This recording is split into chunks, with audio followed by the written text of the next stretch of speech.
You are now rocking with the hottest boxing podcast in the land with your host, Coach Malachi Williams. True.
For the thousands in attendance and the millions watching around the world, ladies and gentlemen, let's get ready to rumble!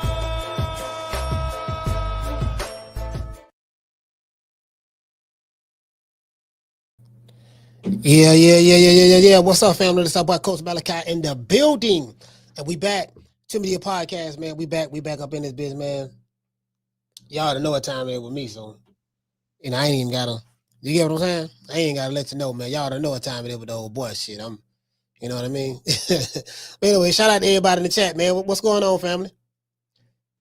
Man, there's a whole lot going down right here on Friday. I'm like, man, goddamn, there's a whole lot going on right now on Friday. A whole lot. You get what I'm saying? I'm like, man, they got all kind of shit don't drop out there, man. I'm like, man, you know what? This shit, the jokes write themselves. At this point, when it comes to American boxing, the jokes write themselves. Literally. Hey. True. You can't make this shit up. You can't make it up. You can't make it up. You can't make it up, man. Couldn't make it up. Well, I couldn't make it up if I wanted to. I'm not that good.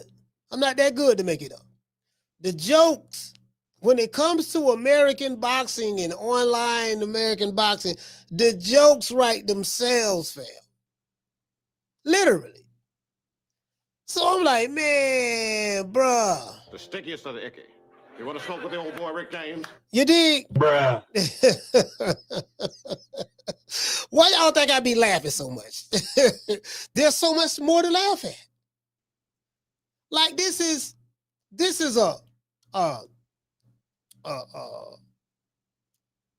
what's my main man name? I forgot my other comedian, one of my favorite comedians' name. He passed away not too long ago, but yeah, this is a George Carlin comedy special. This is a Richard Pryor Red Fox comedy special. That's what this is. You get what I'm saying? So I'm like, man, you know, hey, man, shout out to J-Rock, man. J-Rock, what's up, man? Man, I ain't seen you since 1975, yo. Man, what J-Rock went? What J-Rock? J-Rock, where you been at, baby boy? Shout out to Tony Montana. Tony Montana in the building. Hey, Tony. Hey, boy, I don't know. Listen, I don't know about you, but I know about me. Well, you know, I guess I gotta be like everybody else and sing Al Heyman. You get what I'm saying? The stickiest of the icky. You want to smoke with the old boy Rick James? You know what I mean? I don't know how you feeling right now, but I know how I'm feeling. Hey, man. Hey, you get what I'm saying? Hey, Green Eyes, what's going on? Yeah, man, a whole lot of shit going on. We finna talk about all this shit today. All of it. This shit right here. Lima bean. Lima beans. Nigga, lima beans fighting tomorrow. Eddie Hearn doing his best impression, his best Don King impression. You get what I'm saying? Eddie Hearn talking, he doing what a promoter do. He doing what promoters do. You get what I'm saying? The it's the hyperbole for me though. It's the hyperbole. I'm like, okay, look, baby boy, I get it. You I know you promoting, but man, god damn, don't you think you laying it on kind of thing? Hey, shout out to Chris. Hey, don't you think you landed on kind of thing, baby boy? God damn. I was with you too when you said he'll knock out King Kong and Godzilla. You don't win. Hey, you don't win. God damn, I was with you too when you know what I mean? Till you went there. I'm like, well, hold on, wait a minute. I ain't with you on that one now. You get what I'm saying? Eddie Hearn doing his best impression. I can't, as I said, I can't even get mad at Eddie Hearn. I can't even get mad at Eddie Hearn. You get what I'm saying? And then, then a fight that I wasn't even thinking about anyways. They say, Keith Thurman and Fundora, that fight got canceled. I'm like, well, it was for me. It was just like it wasn't, it was canceled any goddamn way because I wasn't looking forward to it any damn way. True. Not for no $75 with tax. Shit, $75 with tax to see that shit. Man, they probably remember that show we did. We did a show on that earlier this week about the Keith Thurman and I think it was the Keith Thurman and Fundora tickets. The price. I'm like, man, pay-per-view. Remember that show we did? Man, PBC probably watching this show. He probably say, man, that nigga coach right, man. Look at the people. The people say they ain't buying it. And then they talking about they gonna watch it on the Fire Stick and this and that. And man, listen. The last pay-per-view we did with Manny Pacquiao and Mario Barrios, that shit did about 75,000. Between 50 to 75. I'm like, Manny Pacquiao's a living legend. So you can just imagine what Keith Thurman and Fundora gonna do. You can just imagine how excited the people were gonna be to buy that pay-per-view for $75. Man, do you know what I can buy for $75 in today's time? The inflation is up. I'm trying to stress the dollar. Do you know what else I can do? Shit, they finna get paid off of me on the back end. I'm like, look here, baby boy. This ain't a good time to be signing on back end contracts. Hey, Mr. Medicare. Hey, this ain't no good time to be signing on back end contracts right now, baby boy. Cause I'm telling you, cause the people ain't buying on pay-per-views, and if the people ain't buying, it ain't gonna be nothing there on the back end for you to recoup. True. Yeah, man, shit. You fuck around and go to McDonald's and spend $75, especially if you got like a bunch, you got a few kids and they friends is over, and you just want to go out and get them a quick, fast nightcap or to eat or whatever. You go to McDonald's, nigga, that's $75 right there. You get what I'm saying? Shit, man, with all that bullshit, man. Shit, you get what I'm saying? I'm like, hey, man, look at, they say the goddamn fight though. Now we know why the fight got canceled. Fight got canceled because that shit wasn't selling. You remember Scams and Lowitz when Crawford moved up to 154 and he wanted to fight Fundora since Crawford had all of the belts at 147, so he had to pick a litter. So look, I got the WBO. I go after Fundora and Scamson said that first he said the man's nose was broke, so he ain't gonna be back later on that year.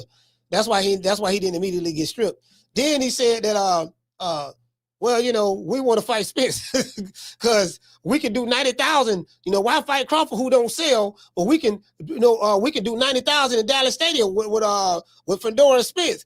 And I was like, 90,000, bro. You talking like Fundora got this massive fan base, fam. The man from Florida, he claiming California. He ain't got no fans in California nor Florida. So y'all remember that? So now they canceling the fight. What you think doggone Keith Thurman and Fundora gonna do? Who buying that, fam?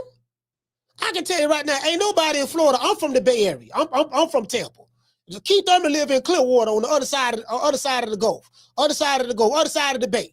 We just jump on the bridge and go over there, right? About a 20-minute drive. That's where he at. He over there. They ain't nobody talking about no Keith Thurman over there where he at. True. And don't nobody know from Fundora. I call him the praying mantis. The praying mantis, you know what I mean? He ain't got no damn fans. So listen. Let's just be honest. We know why the fight got canceled. The call from Al, because Al talking to Sam Watson, and then Tom Brown and them scams are talking to him. They on a group call. Yeah, hello. Hey Al, what's going on? This Scamps and Lowitz. Yeah, Scamps, what's going on? Hey man, I got some bad news. Look, I told you I'll never call with bad news. Yeah, I know, but I got bad news. I got bad news. Well, Scamps, what is it? Man, the Fundora keep Thurman tickets. They're not selling. And I promised these guys millions upon millions of dollars on the back end of the pay-per-view, and they're not selling out. I'm talking to Sam Watson right now. Sam is right here. Sam will tell you. Tom Brown is over there. He's in the garage talking to his wife. What we gonna do? Hey, shout out to the Martin. Hey, Martin. Hey, what we gonna do? Man, fuck you, me. Al on the phone. Fuck you, me. We gonna do. Tell that tall lanky motherfucker. Tell that tall lanky motherfucker. I said he got an injury. What you mean he got an injury? There's nothing wrong with him. Tell that tall lanky motherfucker. I said he got an injury. Tell him he got a hand injury. We gonna cancel the fight. He got a hand injury. But there's nothing wrong with him. Look. I'm gonna say it one more time. Tell that tall, lanky motherfucker that I said he got a hand injury. You did.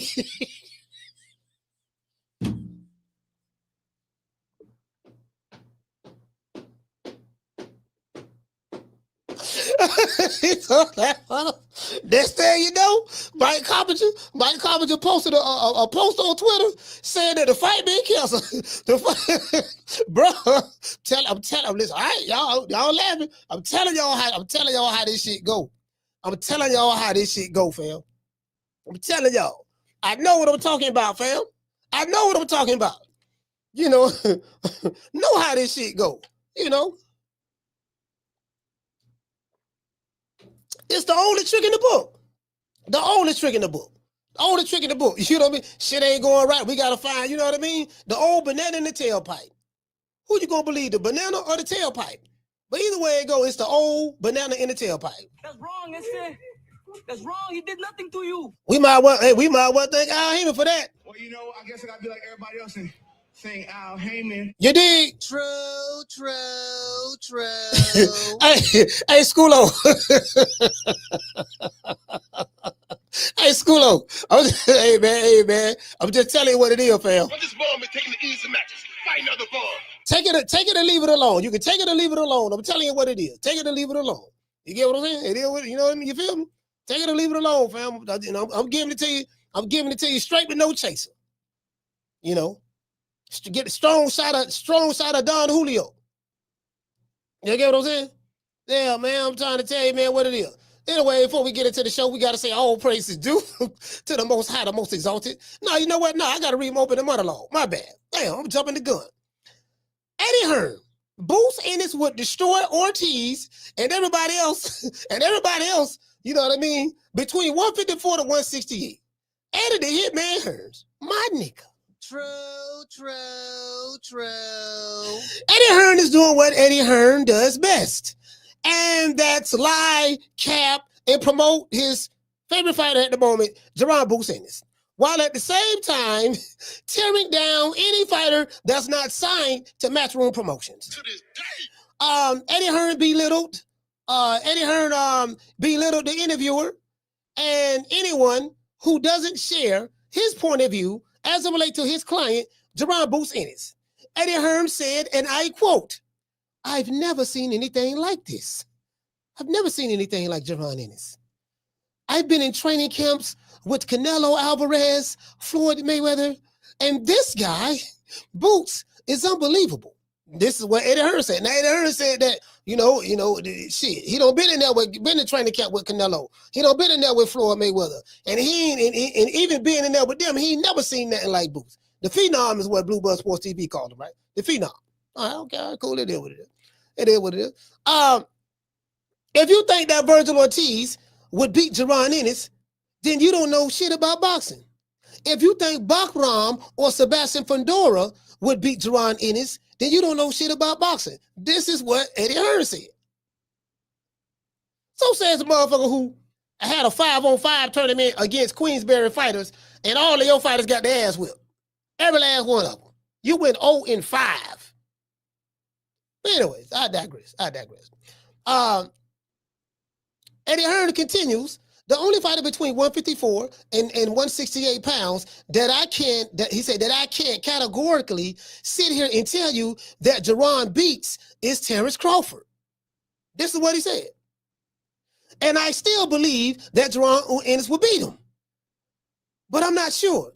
I cannot categorically sit here and tell you that he would. But I believe he would. This is what Eddie Hearn said. However, I'm sure that Boots would beat all of the other fighters that I mentioned, end quote. This is what Eddie the Hitman said, right?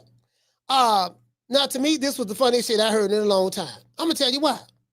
Eddie Hearn has a terrible track record when it comes to his fighters. He can predict when his fighter is facing a tomato can, a lima bean, or a bomb. True. Now, he can predict that. But this bomb is taking the easy matches. Fight another bomb. He can't do that now. He can't do that. It's easy. It's easy to pick a fighter when he's fighting a bomb. When he fighting a bomb, oh, yeah, you already know who's going to win, right? But whenever Eddie Hearn's fighters face off against most top-level opponents, not all, but most top-level opponents, they get their ass beat. Eddie is doing exactly what I preach against over here all the time on this show. And that's crowning Boots in this particular matter without him having to fight any of the guys that he's saying that we already know Boots will beat. See, this is the shit they be doing with Tank Davis. Well, we already know that Tank will beat Shakur, so we need to see that fight. And we already know what Tank could do to Devin Haney or Teofimo, so we already don't need to see that fight. And we already know what, you get what I'm saying? So we go down this, we already know road. Well, ain't nobody my fight ain't got to fight nobody tough, because we already know what the outcome going to be. So we finna go over here and fight Mario Lopez or Rico Suave. We finna go fight. Yeah, I call Rico Suave over there, man. I call Rico Suave. He was doing the cha-cha. He was doing the cha-cha with his wife, but he got 9 kids he need to take care of. So I told Rico, I said, Rico Suave, check it out, baby boy. Look here, man. I'm going to pay you a couple $2. And then we gonna put the gloves on. We going to fight. Now, you got to let me win. Now, I'm going to knock you out. You know what I mean? And, I'm going to give you a bonus. Make me look good. You get what I'm saying? Come on, fam. True. Yeah, we know what it is. We know what it is. You know what I mean? So that's mistake number 1. You crowning them without them having to fight any of the other guys. Because we already know he'll beat them. Mistake number 2 is this. Eddie can't talk about his client Boots without mentioning Crawford. Just told y'all. Look, man. Your whole career up until this point is based upon you being the T-Move version of Crawford. And every time your promoter talk, he keep attaching your name to Crawford. And so, you get what I'm saying? So he's still doing that. So like, Dad, you get what I'm saying? And it's still doing that.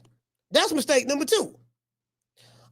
This adds to the proof. This adds proof to what I've been saying for years. The Eddie Hearn is building Boots' name off of Bud's name. But the shit is backfiring. When Eddie was with Canelo, he said the same thing about Canelo. We don't need to see Boots fight Ortiz, Fundora, or Bahkram because we already know Boots will win.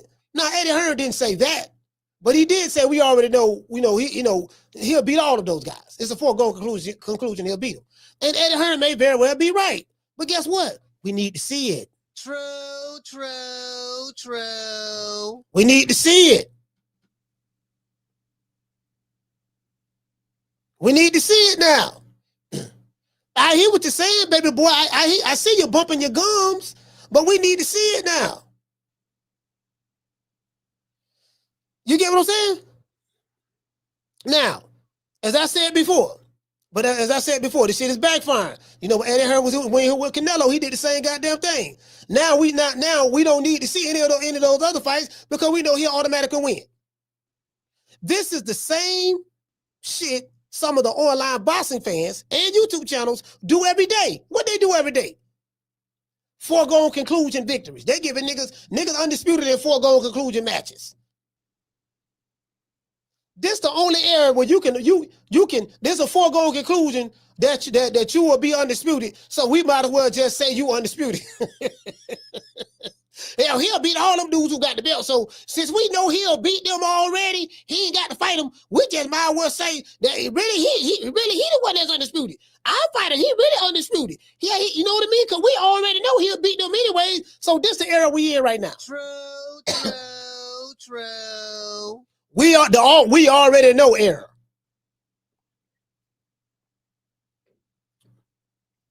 You get what I'm saying?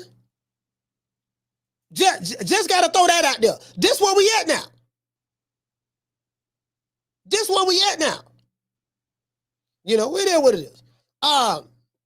As I said before, especially when it comes to some of these American hype jobs that sell tickets.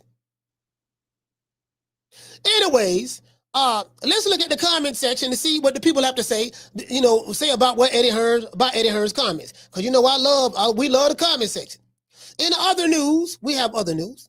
In other news, Devin Haney revealed to Akin Barak that he was offered the Boots Ennis fight by Turki Al-Sheikh's team, because that's who that would have came from. And he said, yes, I showed you the receipts. But he wanted to do it at 147. Now, I've heard this before. Debo Dev then revealed that Boots Ennis' team counter-offered, saying that they wanted to fight him at a 152-pound catch weight. Haney explained that he's never fought at 147 as of yet, so why would he want to fight Boots at 152? At the end of the day, Boots is a good fighter. This is what Devin Haney said. But who is he? And who has he beat? This is what Debo Dale say. I got the video. I'm gonna play that too. You get what I'm saying? Now, one thing I can say about Debo Dev, though, we got to talk about Debo a little bit. One thing I can say about Debo Dev, he wants all the smoke. He doesn't hide behind promoters like Eddie Hearn. And Debo Devin Haney isn't trying to build his name off other fighters. He wants to fight the top guys, and I respect that. Boots will face off against Lima Bean tomorrow night in Philly. And he's going to add to that his 34-0 record. He's going to add. I can promise you that. He's going to be 35-0 after tomorrow.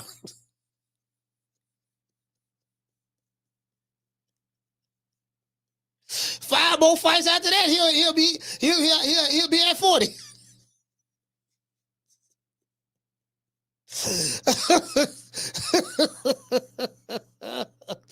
Oh man.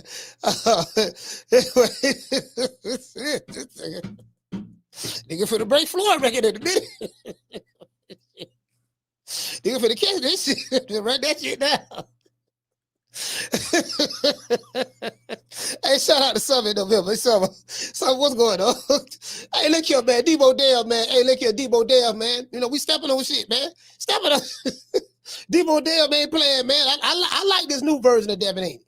I like the Debo version of Devin Haney. This is the Devin Haney I like right here. He should have, you know, because I told y'all, sometimes you got to embrace your inner Debo. Everybody in the chat has an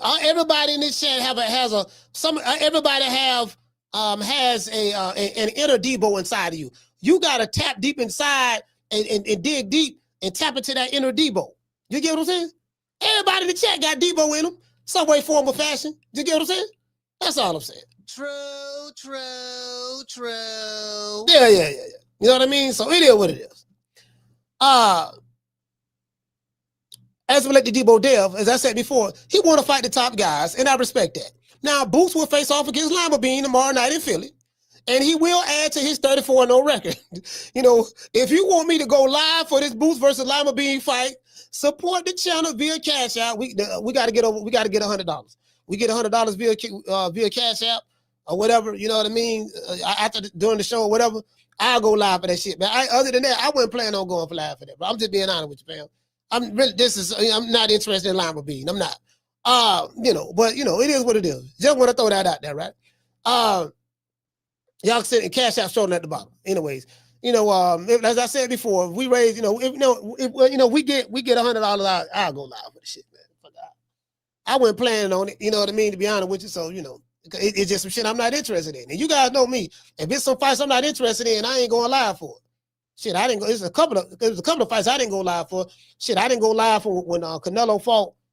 When Canelo fought Jaime Munguia, I didn't go live for that fight. Shit, when Tank fought Lamont Roach, I didn't go live for that fight. I'm like, man, come on, man. Cause a lot of this shit, these shits be setup fights. I know the setups when I see them. Like, man, this is a setup fight, man. Man, that ain't finna be, man. Come on, fam. True. I ain't no diehard boxing fan like that no more. You get what I'm saying? I'm talking about not of this modern day shit. Not of this modern day, not the modern day shit.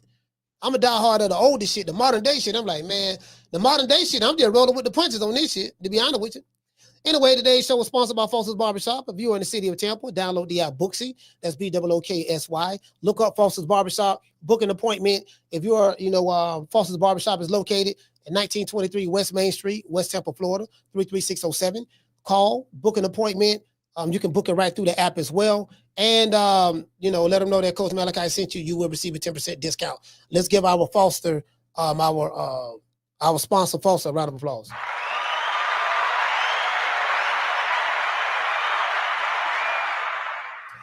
Hey, man, shout out to Myron Magnus. Myron Magnus, what's going on, brother? Myron Magnus, what's going on, brother? Shout out to C. Irvin the Wiz, the lovely Miss Connie. Yeah, Debo Dale. So, anyway. HBCU, what to say? He said, where do we reach out to become sponsors? I'm finna give it to you right now.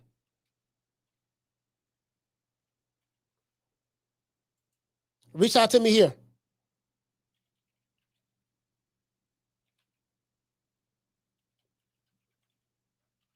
Hold on. Hey, HBCU, reach out to me right here. I just sent you the email address. Yeah, but anyways, hey, check it out though, right? Check it out though, right? I will address the super chats. Hold on, let me get the super chats right now. Shout out to Don Vaughn. Hey, okay. Dropping that quarter of a dub on your boy. Bam. Hey, Leroy. Super chat received. Playtime's over, boy.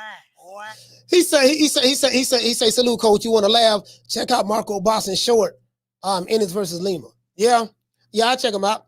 Shout out to Boston Police. Hey, okay. Salute to you, fam. He said all the undercards can fight on the Jake's events, please. Hey, you know what? Yeah. But you know what though? This is the thing, Boston Police. The Jake event is on Netflix. It's on Netflix, and now I don't know if that undercard is filled up yet, but I'm pretty sure Jake already got the undercard filled out already. I'm pretty sure, So, shout out to the Boston Police. Hey, okay. He said the most fighters that have injuries are American. Man, hey, shout out to Boston Police. Hey, okay. He said Pretty Boy Boots era. He said Debo at least fight Junior. He said Pretty Boy Boots era. I like that. Shout out to New Country. Hey, okay. Dropping that quarter over. Bam, dub on your boy. Hey, Leroy. Super chat received. Playtime's over, boy.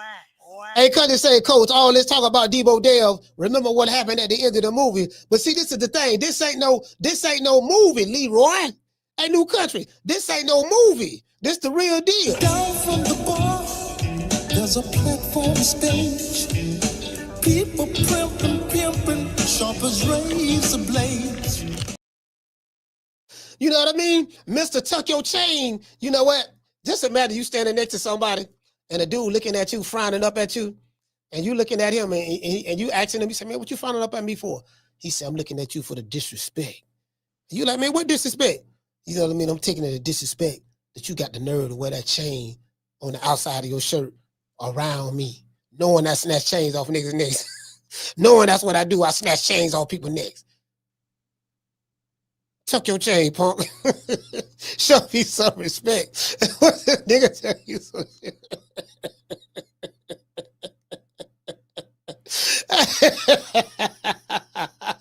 I don't know. This is Boston say. He say no. He say Norman is the UPS driver. Hey, look here, man. Hey, what you say? He said Norman is the UPS driver. All right, okay, all right. This is Boston. All right. You talking real slick. You talking real slick right now. Hey, shout out to RJ. He said Bill Haney and Brian Norman. It's too funny, yo. Hey, look here, man. talking real sporty.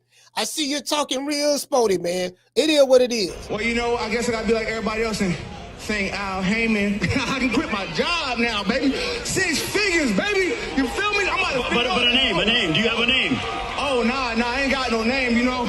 Name them names, man. They know who they is. Name them names, please. The names need to be named. They know who they is. The Mexican monster. Yeah, man. Here you go. Let's go over here. Let's go on over here, boy. There's a whole lot of shit over here, boy. I got ducks on my page. I got niggas who ducking on my page. Cause I be retweeting stuff. Now, you know, don't take a retweet by me from me. Don't take a retweet as me co-signing or anything. If it's some shit that I'm interested in, if it's something I'm interested in, you know, I'll retweet it. I'll retweet it because it's something that I find to be interesting that I might want to cover during the show. So, and I know I will forget. So that's why I do that. But let's go on over here, man, to Twitter, man. Let's go to X. Hold on. Let's go to X. Bam. All right, I had to relive some trauma. You know, these white folks, let me show you how mean these white folks is in today's time. So Ring Magazine posted the 4th anniversary of Tyson Fury knocking out Deontay Wilder. To this day. The goddamn Yankees. Don't everybody believe in Google? Go Google that shit. The goddamn Yankees is printing pictures, is having us relive this horror. They celebrate our anniversary. Read Magazine is celebrating having this is the 4th anniversary of the King of Zamunda.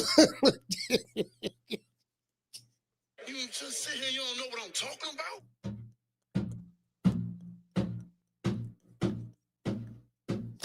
But this is cruel and unusual punishment. The devil is a lie. Get back behind me, Satan. School on motherfucking man. What kind of shit is this, fam? Why would you do that? You know, why would you, bro? Bro. Why would you come on, fam? You just being very insensitive to our needs and feelings right now. What about Rocky Marciano? Oh, there they go. There they go. Every time I start talking about boxing, a white man got to pull Rocky Marciano out their ass. That's the one. Rocky Marciano. Let me tell you something once and for all. Rocky Marciano was good, but compared to Joe Louis, Rocky Marciano ain't shit. He beat Joe Louis's ass. Anyway, so they talking about on this day in 2021, Tyson Fury knocked out Deontay Wilder in their trilogy match to retain his ring and WBC heavyweight titles. The heavyweight classic will be named the Rings Fight of the Year for 2021.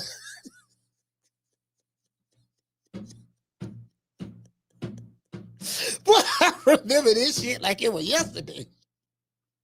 Boy, oh my God. Anyway, God damn, boy, he put him in the headlock. Look at that, put him in the headlock. This man was cheating. This man was fighting dirty. This man was fighting dirty the entire fight. Tyson Fury ain't nothing but a cheat. He ain't nothing but look at that. What? Oh, no, look at that. What you saw what we did to him. You saw her drop him. You saw her drop him right there. That's what I'm talking about, baby. This here for Zamunda. To this day. You see what I'm saying? Oh, look at that. We caught him again. What? Back up. Oh, oh, that happened. How come? What are you trying to hit him to say still so we can? Oh, goddamn.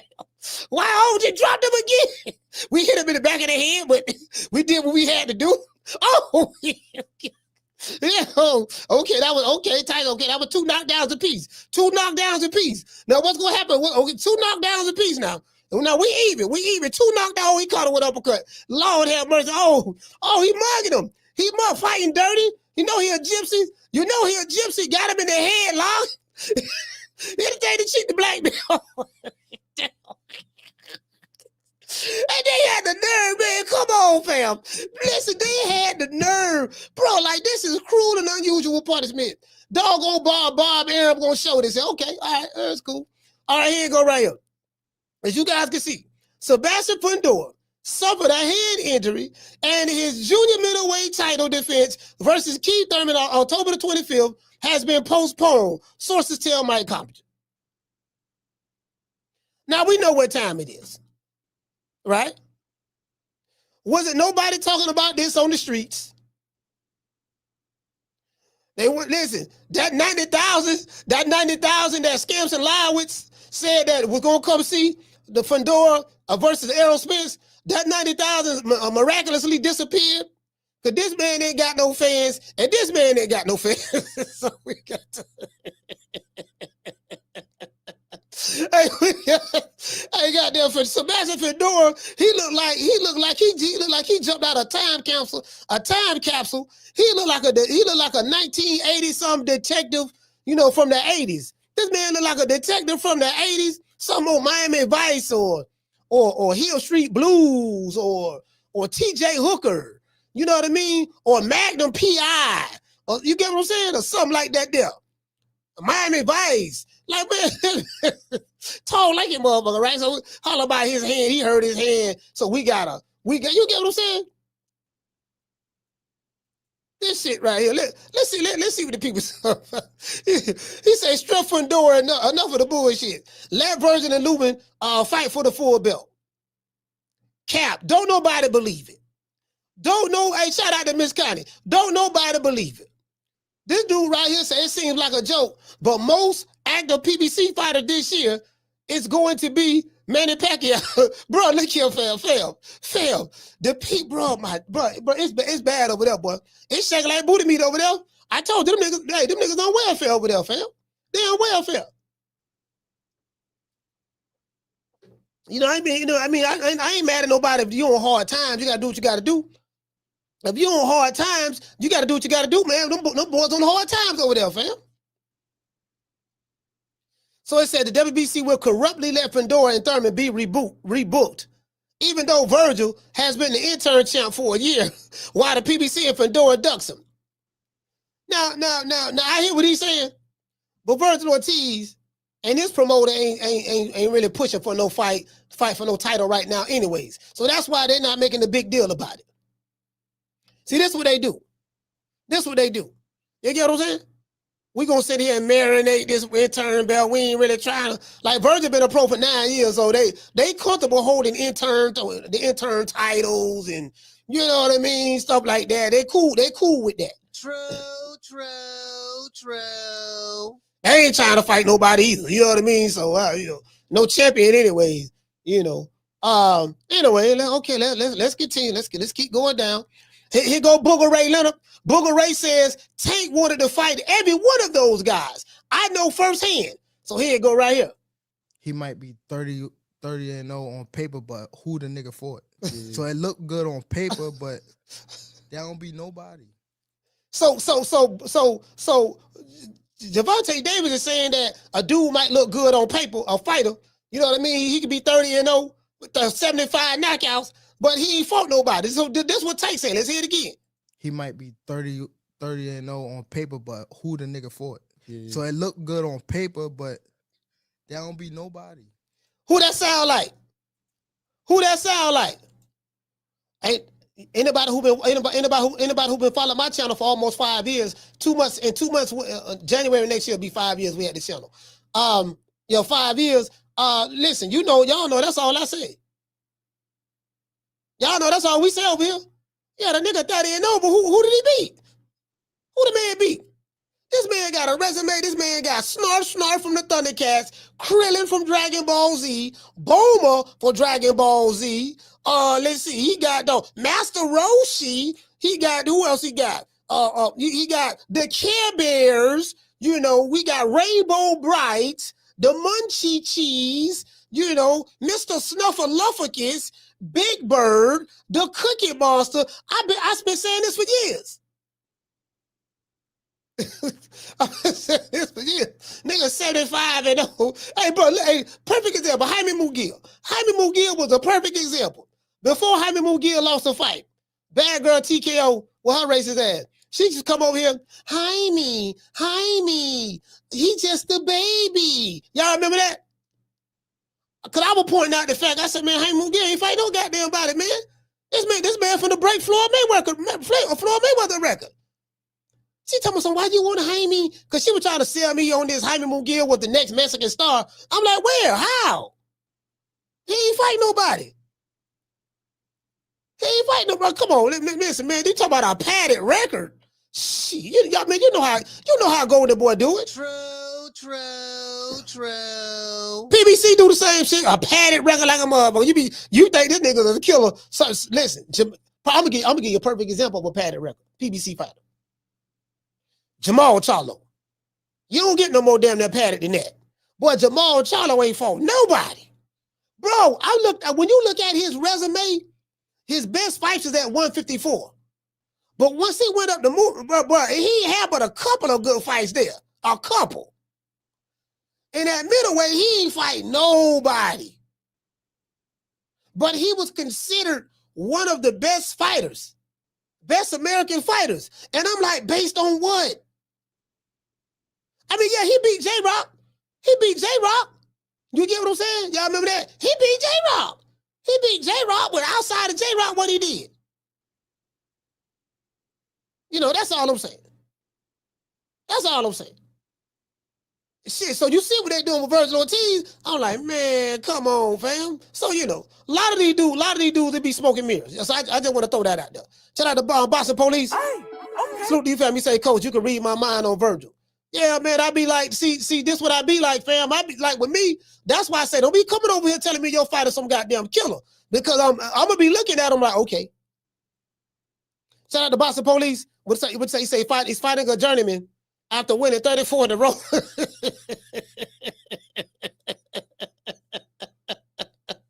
Shit, you know what I mean? Yeah, dog. Yeah, nigga, I'm 17-0 in the hood. I'm 17-0, 27 knockouts. You get what I'm saying? Shout out to Boston Police. He said that's why Benavidez accepts Saudi money. F scamps it. Yeah, man, he had to go, man. He had to leave. Hey, shout out to Jet Stanfield. Hey, okay. Dropping that half for bam, dub with your boy. Hey, Leroy. Super chat received. Playtime's over, boy. Yeah, man. He had to go, fam. Man, had to go, man. They sitting around here, man, trying to hit him with the flip flap. He said Tank avoiding that Lamont Rose rematch like Trump administration avoiding the Epstein files. Man, shit, ain't no telling who in them Epstein files. It probably some of everybody in that. You know what I mean? But you know. Me personally, I don't give a damn about no Epstein file. I'm trying to get some money. Shit. To be honest with you. You know what I mean? It is what it is. Shit. You know what I mean? Shit, your favorite president or politician might be in that motherfucker too. It is what it is, fam. This shit bigger than Nino Brown. Shout out, what you say, round one. He say Diddy name in it, of course. Yeah, man, shit. I ain't gonna tell who named that motherfucker. It could be Trump could be in there, Barack Obama could be in there, Joe Biden, Hillary Clinton, George Bush. Shit, you get what I'm saying? Yeah. Everybody gotta protect their ass. You dig? But anyways, yeah, so hey, check it out. So here you go right here. Hey, so Tank, now I agree with Tank. I agree with Tank on that. So here go Vergil Ortiz right here. With Boots Ennis going out, the calendars really line up well with Boots Ennis going pretty soon, and then you'll be following. Do you think that maybe with the involvement of Turki Al-Sheikh that could be a fight that we would see next in your career? Absolutely. If you get victory? That's a great fight that could happen. And See, Vergil Ortiz talking too soft for me. The man talking too soft. I know he's a great fighter and all that, but the man talking too soft. Cause see, like what I don't like, see, these fighters, when you really want to fight somebody, you say it with conviction. You don't be like, yeah, absolutely. You know, I think that's a fight that could happen. You know, good possibility. I don't want to see that, you know, just that happy go, you know, just that, you know, you got like a passive look on your face and all that stuff there. No, listen, this what I need to see. This what I need to see when they ask you about fighting somebody. Get out my face. Don't need nothing you got no more. Don't need no hair's been messing up my corner. And you better get that bad look off your face before I knock it off. You get what I'm saying? I want my fighter to look like that. Yeah.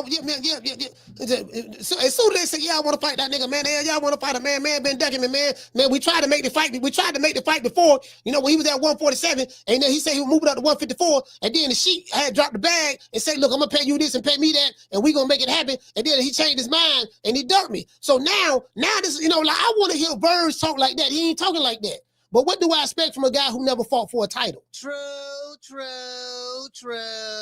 You get what I'm saying? I ain't sparing none of these young niggas. And I mean, I want it to happen. That's a fight that I think that needs an answer, because everyone's been.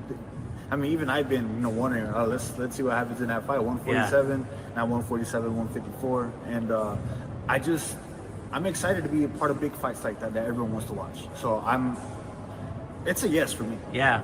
The calendar. Yeah, I ain't, man. I'm not convinced. I'm not convinced, dog. I ain't convinced. Okay, here go my dog, Booger Ray. Here go my dog, Booger Ray. Booger Ray, y'all be damn. Hey, hold on. You know what? Y'all know I love me some Booger Ray. Make it last. Make it last forever. Don't let I love me.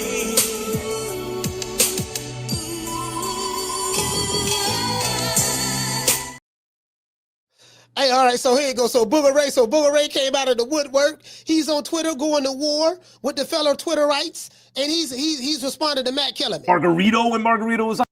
Maybe there's a reason I'm not fighting the top guys. That's a great point. So he says, how would you rate Gervonta Tank Davis's resume? He said the WBA lightweight champion's level of opposition was discussed by the desk. All right, so this is interesting, very interesting. Maybe there's a reason I'm not fighting the top guys. That's a great point. But the resume doesn't say what Max is saying. What resume you? Ryan Garcia. Leo Santa Cruz. No, Leo Santa Cruz. Rolly Romero is a very. I said heavy. Let me finish. Yeah, but none of those guys are the best. Rolly Romero is heavy-handed. This nigga Malik Scott. This nigga say Rolly Romero. The dude say Shady McCoy like Rolly Romero. And listen, Shady McCoy is a boxing casual. Even he know Rolly is a joke. True. Any nigga bragging about whooping Rolly Romero need to slap himself. Nigga, I want Rolly Romero. Crayon eating Rolly Romero. You know, I'm the one gave him the name Crayon Eater. Y'all know that came from me. I'm the one that gave him the name Crayon Eater. The man eat crayons, drive around the city. Remember they bought him that Bugatti? Remember they bought him a Bugatti, brand new Bugatti after he lost the tape. You know what I mean? Rolly, what's Rolly? What's Rolly? Rolly. Come here, Rolly. It's okay, buddy. You know, you almost beat him. You had Tank, bro. Rolly, you had Tank. I'm telling you, Rolly. You had him. I promise you had him. Like, out of all of the fights that Tank had, you gave him the toughest fight, Rolly. Yeah, I know. I might train with Jamie. Don't worry, Rolly. Look, Rolly. What is it? I got some crayons for you. Got a fresh box of crayons, just like you like them, fresh out the bakery. You do? Yeah, Rolly. True. Yeah. True. Booger Ray don't gave this nigga some crayons. He done gave some crayons. He chewing on them in between rounds. At the fight. This nigga talking about some Rolly Romero was heavy-handed. Man, you can't make this up. Let's go back and hit this old garbage ass nigga Malik Scott. The worst black trainer in the history of training. Garcia. Leo Santa Cruz. Maybe there's a reason I'm not fighting the top guys. That's a great point. But the resume doesn't say what Max is saying. What resume? What resume you? Ryan Garcia. Leo Santa Cruz. No, Leo Santa Cruz. Rolly Romero is a very. I said heavy. Let me finish. Yeah, but none of those guys are the best fighter in the. He said it with a straight face too. He said heavy-handed.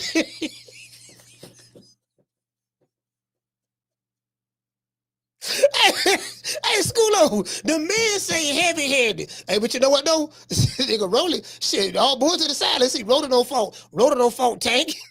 He fought Grandpa from the Mummy, who really whooped him. Usmail Barroso. They see he don't fault Eastside Cruz. They see he beat Ryan Garcia. So Tank and Rolly beat Ryan. They took turns whooping Ryan ass. So I'm like, oh, you get what I'm saying? Division, Malik, right? Like, so he's fighting. This is what Top Rank did with Oscar De La Hoya for a while. You fight credible guys with names, good fighters, but never the killers in the division. You know, at lightweight, you'll fight. Yeah, they don't never want they fighter to fight the killers. They don't never, this the problem. This the problem I be having, right? Let's start right there. They don't never want they fighter to fight the killers. They want Canelo. Yeah, Canelo, I want you to fight. I want you to fight David Benavidez. You know, fight him twice. Fight David Benavidez. Get back with Bivol. Then we want you to fight Beterbiev. Then rematch Crawford. And you get what I'm saying? And then Crawford, okay, we want you to fight. We know you gotta fight Bivol. Since Bivol beat Canelo, you gotta fight him. Then you gotta fight them other dudes at 168 now. Them other some bigger dudes. Harvey Siraj, you got to fight him too. You see, and then they say all this stuff, right? And then I turn around and ask them, I said, okay, who your favorite fighter is? I ain't trying to throw no names out there, but we just gonna pick one out of the sky. My favorite fighter, Tank. Okay, cool. Who you want him to fight? What you mean? Who you want him to fight? He can do what he want to do. He ain't got to fight nobody. He the star. You get what I'm saying? I'm like, oh man, but wait a minute. Why you saying you want these dudes to do A, B, C, and D? But you saying your Tank can do what he want to do? Cause he can do what he want to do. True. I'm like, oh God. True. Like, y'all don't want this nigga to fight nobody. This nigga, we fight Jake Paul. No, we fight Jake Paul. Then what? No, we get in the bag. They be saying they be including themselves in the bag. All right, look, Tank getting 40 million. I don't think you get any of that 40. Nah, then we get in the bag. Nah, he getting 100. He getting 150. He getting 150. I said, okay, if he getting 100 and 150, how much Jake Paul getting? Huh? I'm like, come on, man. Man, cut it out, man. I get it, dog. I get it. But that's neither here nor there. Let's go back over here and see what they're talking about. Fight Rafael Ruelas, right? Or Floyd, this is when he left lightweight. Did he fight Costa Tszyu at welterweight? Did he fight Margarito when Margarito was on top? Careful, right? Tank his whole career. When you bring up Santa Cruz, he'd already moved up. Now he's moving up again, and he's older. That's not the best guy in the division. You know what I think I'm going off of, Shady? I think I'm going off of the performance. Hey, they ain't gonna let that Leo Santa Cruz. That's their one. That's their one right there. They ain't gonna let that go for nothing. That's the one Mexican. They gonna keep breaking up. Yeah, nigga, Leo Santa Cruz. They ain't gonna let that shit go. Well, that's the one. That's their one. That's their one right there. I'm going off of what he did and how he did it to these guys. So he looks back as the guys he's doing it against. But another thing about Tank is where it is like, I think he can beat a lot of them top guys. Me too. But you think he doesn't think that? I don't think he does. You know why? Because we'll never have a fight where he's fighting my elite versus elite. He'll never do it. Maybe there's that dude, Shady McCoy, is a running back in the NFL, and even he knows that. Now, of course, Booger Ray Leonard replied. But Booger Ray Leonard shot back on Twitter. He said, loud and wrong. It's these kind of narratives that were pushed to the fans and the media. Perfect example, the talk of Margarito is one of the biggest ones. All bullshit. He said, Aram did a great job in tricking everyone. I'm going to start airing these guys out. So this what Booger Ray is refuting everything that's being said right here in this video. Booger Ray, he's coming out, he defending this guy. But I'm gonna tell you something. I'm gonna tell y'all something. This is the only problem with Booger Ray coming out defending Tank. He's saying that Tank wanted to fight all of those guys. lied and wrong. All of these nails are pushed out, yada, yada, yada. Then what he saying? He said they lied and wrong, right? Lied and wrong. This is the only problem. Me, the fans, we feeling like you not getting the best fights you supposed to. But we know Tank can fight anybody. Why is that? For me, we want to see you fight Lomachenko. We want to see you fight Devin Haney, Teofimo Lopez, motherfucking all the top who they say is the 4 horsemen and they anywhere around your weight class. We want to see it happen. When we gonna see it happen? I'm not sure.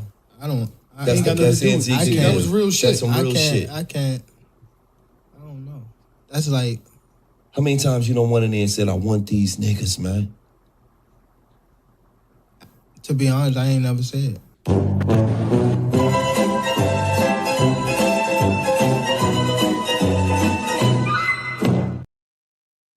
See, that's the only problem. That's the only problem, boy. See, that right there kill any argument. That kill any argument with a Tank fan. That kill, bro. I hear what you're saying. When they get to talking, they get excited, got their chest pumped out. Then I hit that video, Pat, and I just sit back. Then I watch their reaction.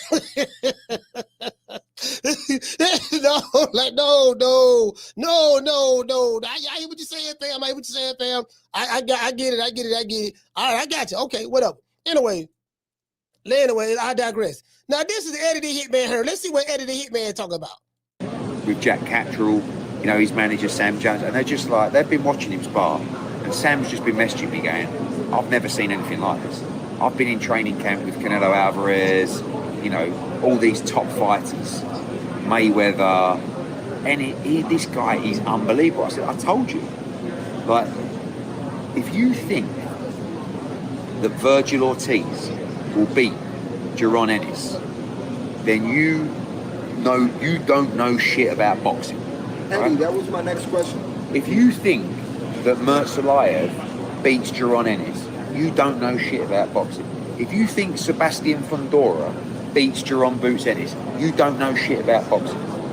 The only fighter between 154 pounds and 168 pounds that I can't categorically sit here and tell you Jaron beats is Terence Crawford. And I still think he beats him, but I can't, you know, I'm so sure that he beats all those other guys. We just got...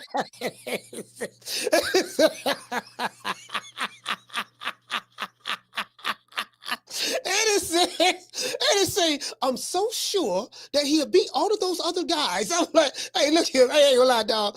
I love that British accent, fam. It's something about the British accent for me, right? You know, because there's some slick talking motherfuckers. I'm telling you something. The British motherfuckers, they some slick talking motherfuckers too now. I'm telling you. Boy, they talk slick, boy. They some slick talkers, boy. You mess around. Hey, check it out. He said, I'm so sure that, you know, Eddie said it with his chest too. Anyway, let's hear this one more time. Boy, that goddamn Eddie Hearn, boy. Boy, that Eddie Hearn a mug. With Jack Catterall, you know, his manager Sam Jones, and they're just like, they've been watching him spar, and Sam's just been messaging me going, I've never seen anything like this. I've been in training camp with Canelo Alvarez, you know, all these top fighters, Mayweather, and this guy is unbelievable. I said, I told you. Like, if you think that Vergil Ortiz will beat Jaron Ennis, then you don't know shit about boxing. Eddie, Right? that was my next question. If you think that Murtsalayev beats Jaron Ennis, you don't know shit about boxing. If you think Sebastian Fundora beats Jaron Boots Ennis, you don't know shit about boxing. The only fighter between 154 pounds and 168 pounds that I can't categorically sit here and tell you Jaron beats is Terence Crawford. And I still think he beats him.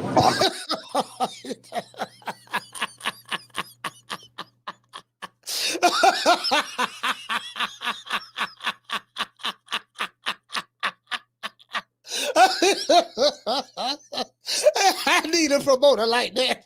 I need a promoter just like that. I need a promoter I need a promoter. I need a promoter just like that. Hey, Mason. Mason said he just doing his job. Facts. Hey, Mason. Facts. And Eddie Hearn the best in the game, man. Hey, 96. Hey, you need a promoter just like that. Just like that. Yeah, you know what I mean? Yeah, you listen. Hey, 96. Yeah, tell that whole ass nigga King Kong, he can get the smoke. We'll whoop him. Godzilla, he can get it too. We'll slap the fire out of his mouth. Mothra, she can get it too. Let's see. Gamora, yeah, Gamora can get it too. That three-headed dragon, what it's called. Yeah, he can get it too. Voltron, we already know we'll do the Voltron. Optimus Prime, shit, whoop him and Megatron. We already know that. You know, Ultra Instinct Goku, shit, I whooped his ass last week. You know, Lord, Beerus, and Wiz, whoop both of them at the same time. Bro, like, listen, I need a promoter. See, look here, baby boy. Look here. If you hey, we need a promoter just like this motherfucker right here, boy. Boy, I'm talking about, boy, he laid it on thick. He laid it on real thick. I'm so sure that he beats all those other guys. So you know, nigga, Eddie, boy. Hey, Eddie, listen, Eddie said it with a straight face too. Eddie said, listen, Eddie said it with a straight face. Cocaine's a hell of a drug. Hey, that's what get me. Hey, 96. He's saying it with a straight face. Oh shit. Anyways, shout out to Boxing Police. Hey, okay. He say two UK boxing events on October the 25th. PBC can't compete. Okay.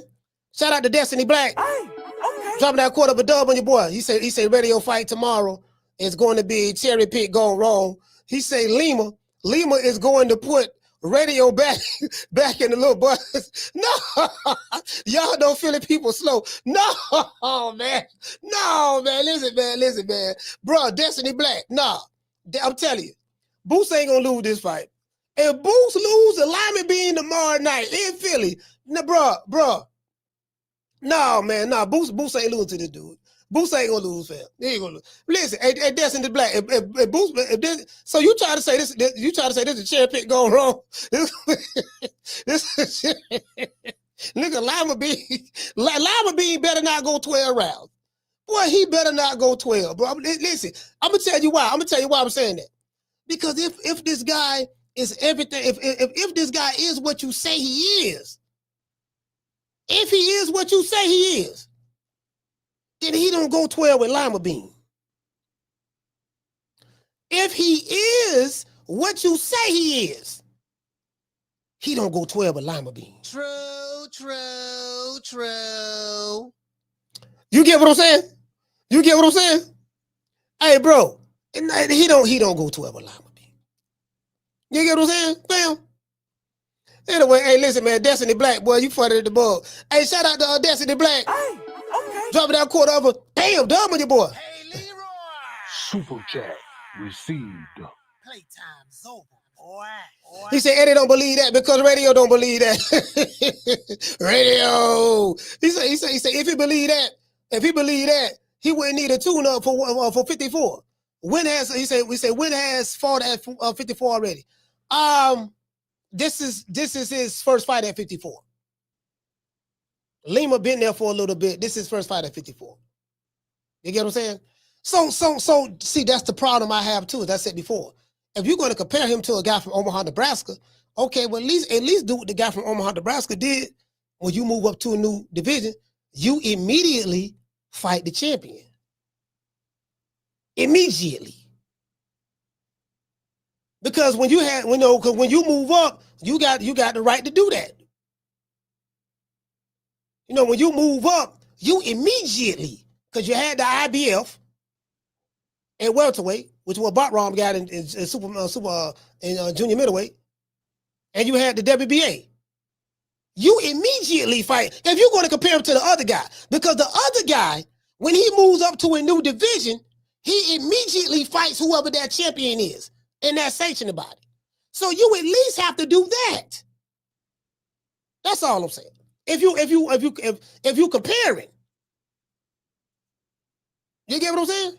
That's the problem with making these comparisons. Down from the bar, there's a platform stage. People pimping, sharp as razor blades. Now, I said, shout out to somebody in the chat. Hold on, somebody in the chat said some slick shit. Who said some slick shit in the chat? Hold on. Who this is? Somebody, hold on. Somebody said something about Lima. What you say? Something. Lima got the IBO belt. Shout out to Bruce Gay. Yeah, he do got the IBO. Wait a minute now. I did fight a champion. I fought the IBO champ. I fought the IBO champ. I did fight the IBO champ. Now, there go Edward. Edward say, he said, but Lima is the IBO champ, coach. And you know what? That is true. Yeah, you know what? True. You know what? Upon thinking, that is true. Now he is the IBO champ. That gotta count for something. You dig? Shout out to Destiny Black. Hey, okay. For dropping that quarter over. Bam, dumb on your boy. Hey, Leroy. Super chat received. Playtime's over, boy. He said Radio has a few fights at 54 already. Look up his box rec. Hold on, let me see.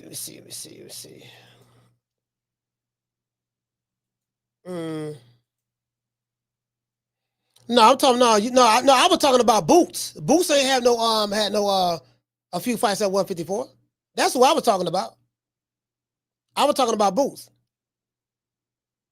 Now Boots might have had some. I don't know when he first started boxing. I don't know when he first started. Did he start out at welterweight? If you're talking about that, then you might have a point on that.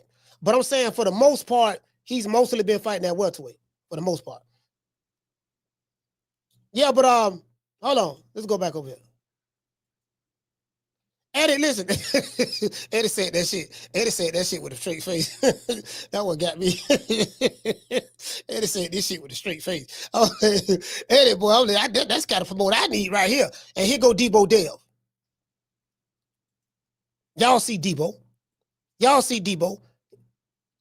Loved by few, hated by many. Yeah. At the end of the day, Boots is a good fighter, but who is he? Would you have fought Boots if that presented itself? itself? No, they asked us. They said, are you guys open to doing a Boots fight? I said 100%. At 147, Boots' team came back with, they wanted to do it at 152. I wanted to do 152. I never even fought at 147 yet. I said, no, if you come down to 147, we can do the fight. I'm not gonna go to 152 for fucking Boots. Yeah. At the end of the day, Boots is a good fighter, but who is he? Yeah. At the end of the day. So nigga, see what I'm saying? Superstar status. Say, listen, superstar status, fam. Debo Dev superstar already, baby. Rolex watches, Pave bracelets. You know what I mean? We got, we got diamond studded chains. We got doggone charms around the chains with doggone. You get what I'm saying? With different kind of, baguettes and all, you know what I mean? We iced out and, we shining, baby. We studied. We don't with the T-Boo. Cause I ain't got no motherfucking Jacob the Jeweler. Nigga, Jacob the Jeweler robbing these niggas blind, cheap. I'm like, we don't with the T-Boo. We buying all this jewelry. Bro, let me tell you something. I know Devin Haney. I know these jitter boys. I know they're young and stuff. I know how I was. When I was young, I bought jewelry too, to be honest with you. But I mean, when I was a teenager. But however, you get what I'm saying? Bro, listen. That's just too much stress. That's too much stress right there. I ain't finna be wearing this shit, man. I gotta worry about motherfucker robbing me and putting pistols in my face. And I ain't finna be going through that, man. I ain't got no, lima bean out. Hold on. Oh, okay, here you go. Wait a minute.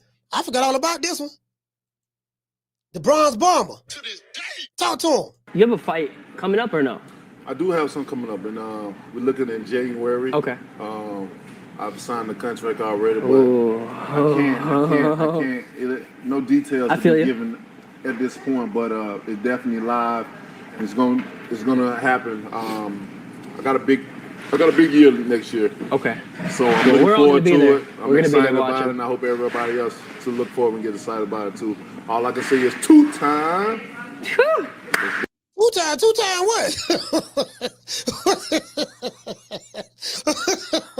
Two-time what? What he fight Usyk next year? Usyk got all the belts. So, hey, wait a minute. Canelo two-time what? Go. Yes, sir. Dude, he getting excited. He look at that man, he getting this jitter boy getting excited, man. I got a big year next year. Okay. So I'm looking forward to it. I'm We're gonna be excited there about watching. it, and I hope everybody else to look forward and get excited about it too. All I can say is two-time. Let's go. Yes, sir. Man, shit. You falling for that shit. Nigga, please. Man, I rock with Wild and everything, but come on, fam. Bro, Usyk got all the belts. What belt he gonna get? What you mean 2 times? 2 times what? I'm talking 2 times I'm getting married. 2 times it's finna be a divorce. Or 2 times what? Who got the belts? Don't Usyk have all of the belts? Don't Usyk have all of the belts? Hey, shout out to LaJessica. Yeah, I don't know. I think Wilder. Listen, I'm gonna check it out now. I'm gonna check it out. But yeah, I think Wilder kind of tripping on this. I don't know what contract he signed, but shit, you get what I'm saying? I don't know what contract he signed, fam. But I don't know about that, fam. Because they send back talking about motherfucking Keith Thurman. Goddamn Keith Thurman and Fundora canceled. I know that shit, dog. Wasn't nobody buying that shit. Now sources say. I gotta say, sources say that the tickets wasn't selling. I told y'all that. I did the reenactment early in the show with Al Heyman. He had Scampson, and he had Scampson, Booger Ray, Sam Watson, Tom Brown in the back, and on the phone. They had to cancel that shit. Wasn't nobody buy that shit. I told y'all, you can't be taking no Boudin ass fight. This fight should be on Pro Box. I like Pro Box, but this is a Pro Box level fight. Fundora with a belt, even with a belt, even with a belt, he should be. Which Pro Box is good. I like Pro Box, but this you get what I'm saying? Come on, fam. You got a washed up Florida boy versus a tall, lanky Florida boy. Come on, fam. True. Would nobody really checking for that? No, here go Booger Ray right here. So Booger Ray said, Tank wanted to fight every one of those guys. I know firsthand. See, later. So Tank was saying, Tank was talking about 30-0 on paper, but who the nigga fought? Yeah. So it looked good on paper, but there don't be nobody. So he's saying, so Booger Ray retweeted it.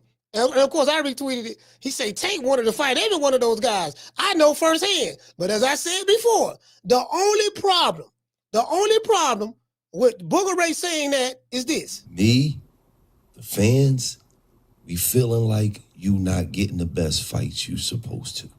But we know Tank can fight anybody. Why is that? For me, we want to see you fight Lomachenko. We want to see you fight Devin Haney, Teofimo Lopez, motherfucking all the top who they say is the 4 horsemen and they anywhere around your weight class. We want to see it happen. When we gonna see it happen? I'm not sure. I think that was real shit. That's some real shit. I don't know. That's like, how many times you don't went in there and said, I want these niggas, man? To be honest, I ain't never said it.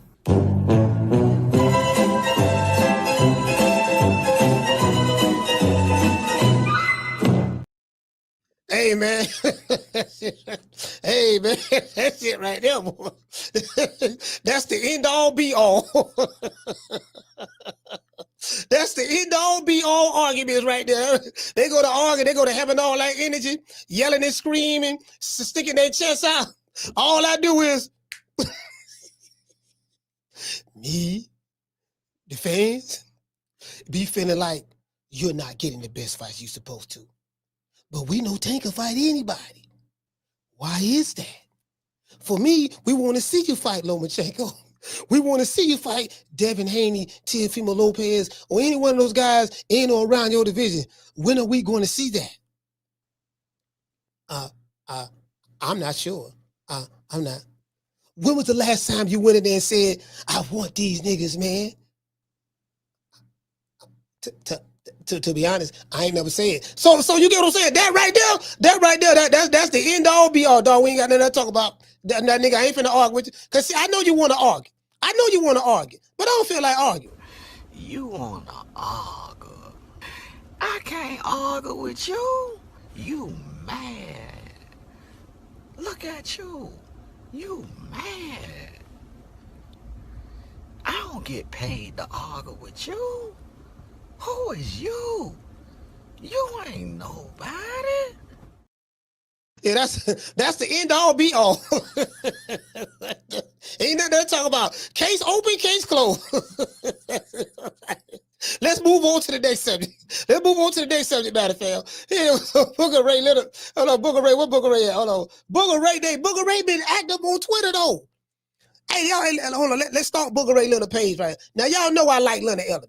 I like Leonard. I do. I promise you I like Leonard Ellerby, man. People think I be hating on Leonard. You know what I mean? But I like Leonard Ellerby, man. Leonard Ellerby funny, man. Leonard say not short-tempered. Where I'm from, we just get down different. Don't like how I talk? Don't follow me. Very simple. Okay.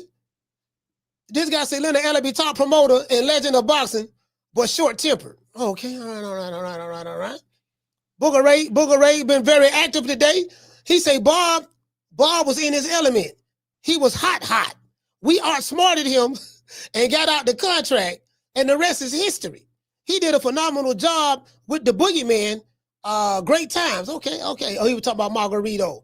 They talking about Margarito right there. Okay. Yeah, because Floyd was scared of Margarito. All boys to the side. Like, y'all got to go back and look at them old videos, them old interviews. I remember one time Margarito had walked up on Floyd. And that was around that time. I think shortly after that, that's when Floyd started walking with security. When Margarito pulled up on him, that one time, I think there was I forgot exactly where it was at. I think that was in the casino or some shit. And Floyd, man, it's some old videos out there on that shit. Y'all got to go back and look at it. And shortly after that, I think Floyd started walking with security. He has security with him right now to this day. Yeah, man. Anyways, but that's another story for another day. This guy said, will Jake versus Tank surpass previous viewership numbers? All right. So we talking about Mike Tyson and Jake Paul. That did 125 mil. That was mostly because of Mike Tyson. Mike Tyson carried that. Jake Paul got his following, but Mike brought out everybody. You get what I'm saying? So that was 125 mil. Amanda Serrano and Katie Taylor. Now this is kind of misleading because it said Amanda Serrano and Katie Taylor did 74 million views on Netflix. And this is the problem. If a person don't know no better, Katie Taylor and Amanda Serrano was the co-main event of the Jake Paul and Mike Tyson fight. So is it safe to say that with a lot of the 74 million that was watching, the only reason they was watching this at this number of magnitude because it was the fight before the main event, Mike Tyson and Jake Paul. Now I ain't trying to poke holes in it, but I'm trying to give it some context. Because Mike Tyson, Jake Paul was a main event fight, and Canelo and Crawford was a main event fight. And of course, that had 41 million viewership. And guess what? This number would have been more had Netflix started this fight earlier. Because you had a lot of people on the East Coast that got tired and then went to sleep. Didn't want to stay up late watching it. They ended up watching the replay, but you get what I'm saying? They started this fight too late. So it would have been more. Yeah, man, Booger Ray on here, man, he going to war. This is what I'm talking about. Everything that was told to me about you is pretty accurate. Say less. Have a great day, buddy. And this guy right here said, I've been following this sport for intently for 40 years. And I'm from a black neighborhood. I'm just not frightened. He said, I'm just not a frightened cracker that will kiss ass. I tell the truth. Black fans are being fleeced by the PBC. Tate would have been a crossover star if you'd allow him to lose a couple of times. So, all right. Hold on, let me retweet this. So Booger Ray, Booger Ray having a digital shootout. Okay, cool. So this dude hating on the PBC. This guy said, I've been following this sport for nearly 40 years. And then Booger Ray said, the following are your words. PBC is a protection racket for your black fighters. You're from a black neighborhood. You're not a frightened cracker that would kiss ass. I told y'all, we got white people even in Florida that call themselves crackers. He said, I'm not a frightened cracker that would kiss ass. Black fans are being fleeced by the PBC. Tank is a joke and would be a crossover star. So Booger Ray, oh, this dude on Booger Ray Bubble. This dude on Booger Ray Bubble, fam.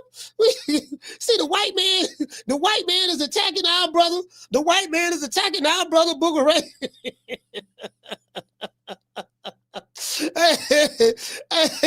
So here it goes. So this dude right here say, because he's wrong, that's why he's angry. He knows he can't defend the PBC model. It's high prices for low quality and basically a protection racket for your black fighters so they'll never lose.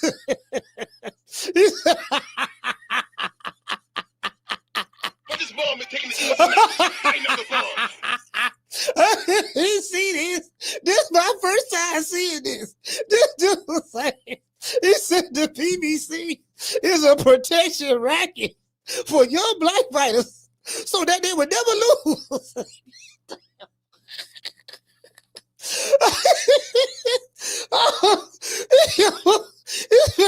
This man on Booger Ray Bubble. This man is on Booger Ray. This man on Booger Ray Bubble, fam. Y'all see this? See, this what Booger Ray got to go through on Twitter, fam. Hey, man, phone lines over, man. 530-494-9636. You want to talk some shit? Call me. Start some shit, bitch. Sup, fool? You gonna talk shit about me, homie? Where you from? Hundreds of niggas is waiting for your motherfucking call, and they all talking shit about you right now. Call the coach at 530-494-9636. We waiting on your bitch ass. It's the blasphemy for me. Shout out to the outlaw. Outlaw, what's going on, fam? The outlaw pugilist. See, it's the blasphemy, fam. It's the blasphemy. I dare, bro. Check this out. Did you hear what that man said, man, about the PBC, fam? Man. Well, you know, I guess I gotta be like everybody else and saying Al Heyman. You get what I'm saying? Come on, fam. Come on, fam. We can't. You get what I'm saying? Booger Ray trying to defend himself. Booger Ray trying to defend himself. We are fighting against these salacious lies. This is a dismerchification campaign by the white man to make the black promotional company PBC look bad. We know what this is. This is a hit piece. They got a troll on Twitter who is terrorizing and antagonizing Booger Ray Leonard, the best black promoter in boxing right now today. The best black promoter in boxing right now today. Those are the facts. You know what I mean? And listen, I'm telling y'all what it is. He said PBC is a protection racket for black fighters. God damn. Hey, call it. What's your name? Where you calling from? Jamie from New York. Jamie, talk to me. Hey, Coach, I'm beginning to feel Eddie Hearn needs to stop smoking that shit. All right? And you know, Eddie Hearn, he's just promoting and tapping for his fighter. That's all. You know, Eddie's trying to build Boots' names up. Yeah. And he's having a hard time, you know? He knows how the people feel. He knows that Boots is a tough sell. And you know what? We got him trying to convince us that Lima is a tough out. We're going to see, you know? I'll tell you what, though. You know, if this guy turns out to be a tomato can or so-called cherry pick, you know, I hope it's one of those cherry picks that goes wrong. Yeah. See, Coach, I'm one of those guys, man. Once I know what you're about, you know, when you're ducking and cherry picking, man, I want you to get the fuck out, bro, and get the fuck out of boxing. For real, bro. You know, for real, man. But, man, I'm telling you, bro, man, whatever, man. But anyways, listen, but, you know, Coach, I advise you, man, don't even waste your time going live for this fight, man. It's not worth it, bro. You know what I mean? Find something else to do, man. You know, you know who else had a patent record? We were talking about patent records earlier. Zurdo Ramirez. Oh yeah, he did. Oh yeah, absolutely. Yeah, absolutely, he did. Yeah, he checked in today. Oh, she's champion today, but I don't know if he gets a pass, bro. But he was like 47-0, bro. Yeah, Some yeah. shit like that. Yeah, he not, today, I like him better today, but when he was at super middleweight, oh yeah, when he was at super middleweight, absolute, man, this man, Zerto Ramirez, this man, shit. Sir. Yes, sir. Hey, another thing, Cole. I saw Debo there with that tire. I like it. That boy went old school, man. I'm liking what I'm seeing. You want to work on your stamina? That's what you do, bro. That shit is old school right there. Man, trying to tell you, man, yeah, Debo. Man. Debo Davis coming to knock that kid out, bro. I'm telling you, Cole. You're gonna think of me first when it happens. But and let me tell you something else, Coach. Fundora and Thurman, both of those guys are full of shit, man. You know, they can't fool me, man, when it comes to this boxing shit, bro. You know, and that's one thing, Coach. I want to say to you and everybody in the chat that I'm cool with. Peace and love from New York, man. I'm out. All right. Shout out to Jimmy. Hey, look here, man. Motherfucker, hey, Sebastian Fundora done broke his hand. They gotta postpone the fight. I'm telling you. I'm telling you. They looking at those pre-ticket sales, right? Okay, look here, man. Listen, man, what's the you know how they put a survey out there, right? Okay, we made this announcement about this fight. What the pre-sales looking like, man? What the pre-sale looking like? What's the estimated? What are we estimated that we gonna sell on this fight? Because normally, like anytime you got a promoter or an event planner or whatever, they have an estimation on, okay, when this movie drop or when we do this event, we got an estimation, man, on what the pre-sales are gonna look like. And they do pre-sale tickets. They do pre-sales. And they put that out there and ain't nobody biting. How many pre-sales don't came back? Yeah, baby boy, man, about 25 people. About 25 people don't check in. You get what I'm saying, fam? 25 people. Yeah, man. People just ain't interested, man. Like, you know, they don't want to pay no $75 for this here. And what are we projected? How many pay-per-views are we projected to how many pay-per-views are we projected to sell on this fight? About yeah, man, about 100, you know, I'm looking at about 150. 150? Yeah, all right, 150,000, that ain't bad. 150,000 ain't bad. That'll lead them boys on back end. No, not 150,000, 150. True.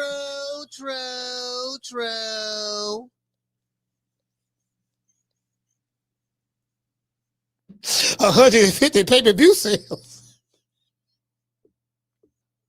So you do the math. You do the math. Let's do the math right quick. $150. 150 times 75. That's $11,250, baby boy. No boys ain't gonna have nothing on the back end. Ain't nobody buying that shit. Listen, this is a greater part about it too, right? We got Osaki Foster on that card. We got Cool Boy Steph like that. I want to see that fight. But I don't want to see it for $75. Not for no $75. Nah. Not no two pure boxers. Two pure boxers. Listen, there should not be a two pure boxer pay-per-view fight anywhere in the world. Anywhere in the world. There should not be a $75 fight between two pure boxers. That's one. That's rule number one. Rule number two, Keith Thurman, bro, it's a whole new fan base here now. He ain't got the ponytail and his hairline is receding. I live right here in Tampa Bay, Tampa, Florida. On the Gulf. Across the bridge, there's two cities. One called Clearwater, one called St. Petersburg. I'm telling you, ain't nobody checking for Keith Thurman.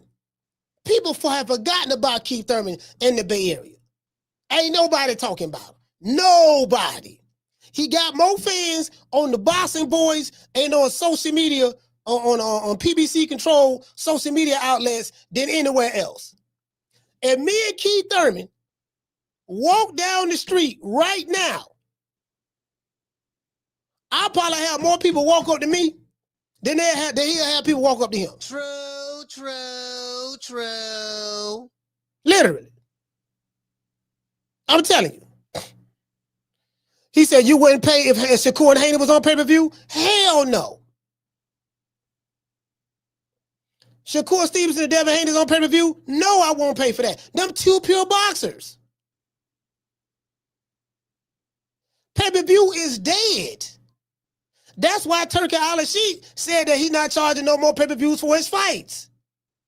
That pay-per-view model is over with. Anybody trying to sell pay-per-view in boxing, they might well hang themselves.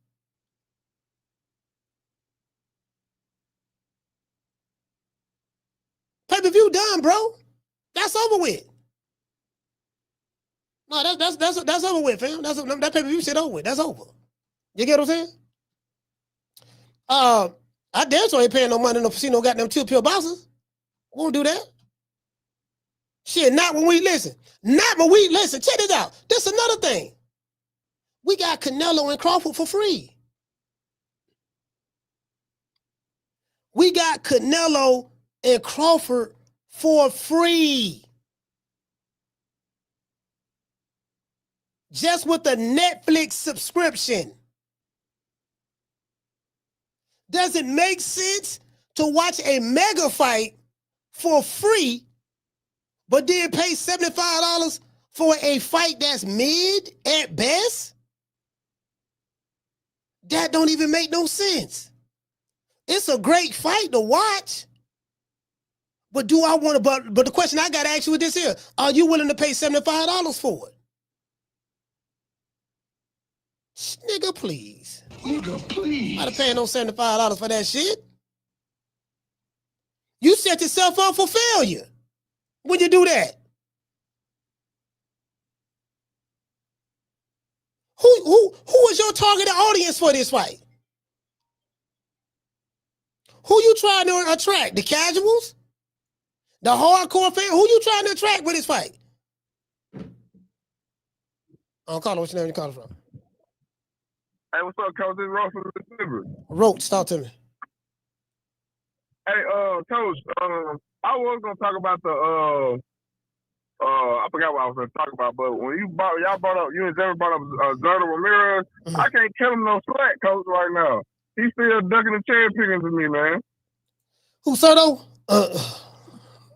You think? Yeah, man. You see what Job been calling him. Job been wanting to smoke for the longest. Yeah, Jail Pataya, yeah. He got a shoulder injury. He got a shoulder surgery, man. Yeah, I can't come no slack, Coach. Yeah, motherfuckers always need surgery. Motherfuckers always need surgery when it's time for the smoke. Man, that's what I'm saying. I can't come no slack, Coach. I can't do it, man. But he's a unified champion, though. Yeah, I know he's a unified champion, but Zach wants to smoke. All of a sudden, he got a shoulder injury. He got to have shoulder surgery when it's time to fight. Yeah. I ain't buying it, Coach. I ain't buying it. All right. Well, listen, shout out to Rose, man. Salute to you, fam. Mississippi, stand up. Yeah, man. I like Jail Pataya. That boy right there, boy. That boy mean business. It's all about knockouts. It's all about knockouts with him. See what I'm saying? See, them the type of fights I like. You get what I'm saying? That's why I like Dimitri. That's why I like Beterbiev. Beterbiev so goddamn much. I said, motherfucker, Beterbiev, he coming to get a motherfucker, boy. Beterbiev don't give a damn. You get what I'm saying? Beterbiev don't give a damn. Beterbiev coming to get a motherfucker out of there. You get what I'm saying? This is what I'm talking about. Beterbiev coming to get a motherfucker. You see what I'm saying? Like I J.O. Pataya, he coming to get a motherfucker. Call, hold on. You like it don't even matter, dog. I'm coming to get you, dog. I want the top dude. I want the top guy. Whoever that top dude is, that's who I want. Yeah, man. Look here, man. That's who I want, dog. I want him. I don't need nobody talking for me. Look, this is who I want, dog. I want him next, man. Man, what's up? You get what I'm saying? I'll call him. What's your name? You call it from? Mm-hmm. Rich, call him KC. What'd you say, Rich? Yeah, Rich from KC. Rich from KC, talk to me, brother. I've called him a few times, so. Yeah. I agree with you, Battaglia. Yeah, I like Battaglia. I like Better BF. I like the killers like that. You go get them, motherfucker. But to go with the topic about Vergil and Boots, I think the thing with Boots, he's starting to show he got a little tank in his system. I don't know, like The nigga ain't running to the smoke, and right now he got a chance to grab the boxing game by the balls if he was to. All he needs is 1 or 2 names, and shit, he can have it. You know what I mean? Like, I don't know what's up with dude, because if you look at what Vergil doing, Vergil going to get himself fights, moving, Matchroom, Bahkram, like Vergil running to the smoke. And if you compare their resumes, Vergil got him by miles right now. You know, so title or not, I think Boots need to go and make that move. So you think so hold on, let me get this straight. So you saying Vergil, so you think Vergil running to the smoke? Yeah. I mean, I hear the little talk about the contract, who does who. I mean, we don't really know all that. We don't know what's going on behind closed. I mean, you might know, Coach, but us, the consumer, we don't really know, like, but as far as from what I'm seeing, Vergil ain't turning nothing down. You know, when they threw out Matchroom off, he took it. Bahkram, he took it. Moving, he taking it. Like, yeah, and he had a chance to get. And no, I was just going to piggyback on what you were fixing to say. You know, I remember when Boots at 147, Turk Sheik did try to make that fight. He said, "Look, man, forget fighting Stanionis. Look, you can move up, and you can fight Vergil Ortiz right away for way more money than what you're making over there with Eddie Hearn." And then he changed his mind. He said he don't want to move up. He's staying at 147. And then shortly after that, he announced that he was going to move up. So I really don't know. I think both of them kind of moving funny to me. But I do get your point. It appears to me that I don't think neither promoter has faith in their fighters. It seemed like Oscar De La Hoya pump faking, you know, and then Eddie Hearn pump faking. So it seemed like there's an agreement between both promoters in the background. We're not going to, you know, really push forward right now. We're gonna let it build up some more. But in the public, we'll just say this. You get what I'm saying? That would have seemed like to me. Yeah. Yeah, I mean, that could be the case. Like I said, we don't really know what's going on behind closed doors, but, you know, just from the outside looking in. And then, also, like, Boots had an opportunity at a few big fights. He turned down the T.O. fight. I think he should have took that. Them is crossover fights to get eyes on you. Yeah. You know what I mean? Like, even the Devin Haney fight, like, at 147, I guess that was on the table, too. Yeah, it was. Try to make or whatever. Like, he got to start getting names. Bud, motherfuckers like that, Earl, the Charlotte, all them, they are finna be over. Thurman, they finna be out of there. Yeah, they done. You know, he got a chance to grab a culture right now, but he ain't giving us what we want. The only motherfucker really giving us what we want is Haney. Yeah, listen, man. He got so much hate. Debo. See, Debo Dale, man. Debo Dale, man. Listen, man, Debo like that. Debo about that shit. I don't give a damn what they talking about. Debo about that shit. He going to get it. But he got too much hate. They'll never give it to him. But I mean, shit. You ask me, Debo the face right now. Hey, man. All right, well, listen, man. Shout out to Rich, man. KC, stand up. Salute, brother. Thank you, brother. KC in the house, man. Yeah, man. KC, man. Yeah, man. See, let me tell you. See, y'all. See, listen, your favorite fighter ain't doing this. Shout out to Booger Ray, man. Matter of fact, let's give Booger Ray. Shout out to my dog Booger Ray, man. We ain't spoke about Booger Ray in a while, but shout out to Booger Ray. Sunshine when Tank's gone. I'll smack the shit out in front of everybody. Only dark times for you. I mean, just throw Haney's name in the hat. There is no fucking hat. Ain't no sunshine when Tank's gone. I don't play them type of games. Leonard L.B. Why you always talking about me? Did you fucking learn your lesson from that? With AJ? Ain't no sunshine when Tank's gone. I'll knock that motherfucking hole out. Period. Only dark times for you. There ain't no hats to throw nothing in here. We're running a fucking business. Ain't no sunshine when Tank's gone. You fucking idiot. Leonard L.B. Why you always talking about? Yeah, man. Hey, man, Carter, what's your name? Where you calling from? Destiny, Houston. Destiny from Houston, talk to me. Yeah, so I was telling you radio, he's Mr. Martin 9400 said he's already had 7 fights at 54. I thought it was 4 or 5, but yeah, I know he's already fought at 54 a few times. So this whole I need a tune-up thing is ridiculous. He does not mean a tune-up. Then he was saying that, you know, how was you going to Somebody, he wanted to run right into the smoke with with Bud.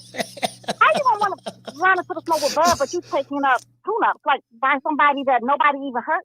Like, how did they even find this Lima dude? Like, where did Eddie even know where this guy was at? Like, how do you find this guy? Like, these guys that he's been finding for radio, it's next level. Wait, who is Radio? Now you know who Radio is. That cat from Philly.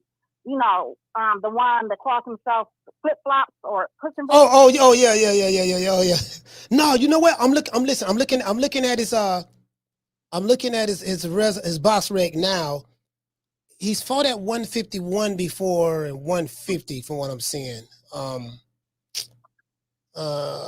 He started his career out at 140. Was that 143? Yeah, 143. 143.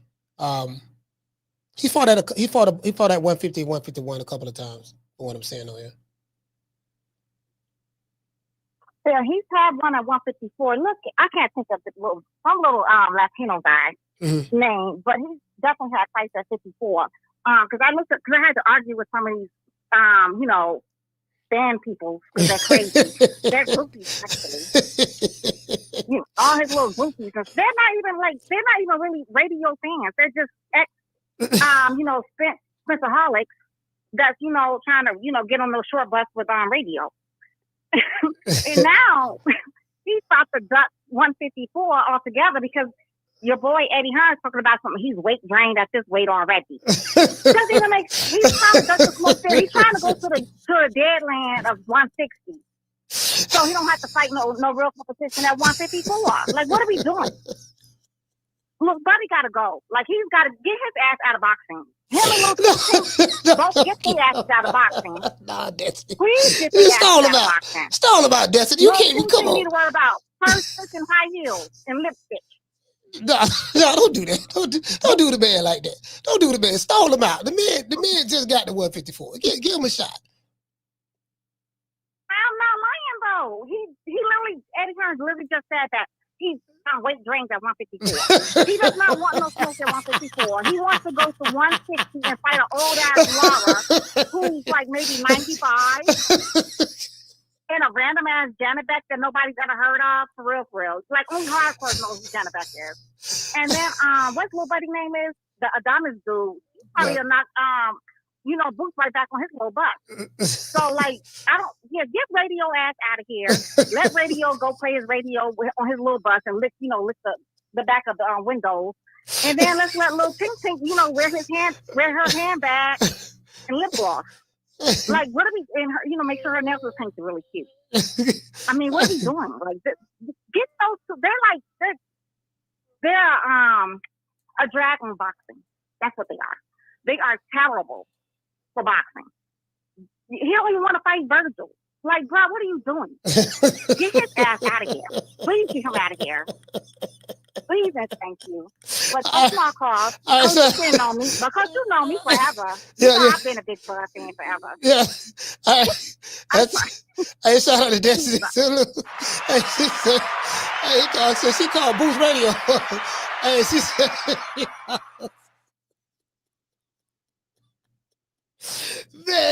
man, listen, man, stall the man out, man. Get a man, listen, the man just got to 154. We got to at least give him time to see what he gonna do. Stall the man out, fam.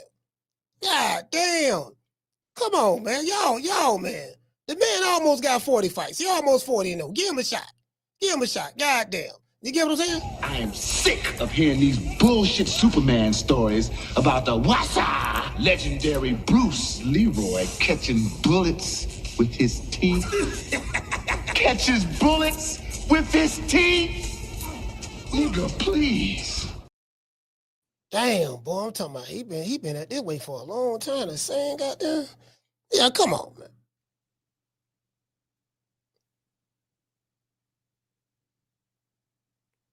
Damn, hold on, wait. White boy, listen, it seems like everybody jumping ship, fam.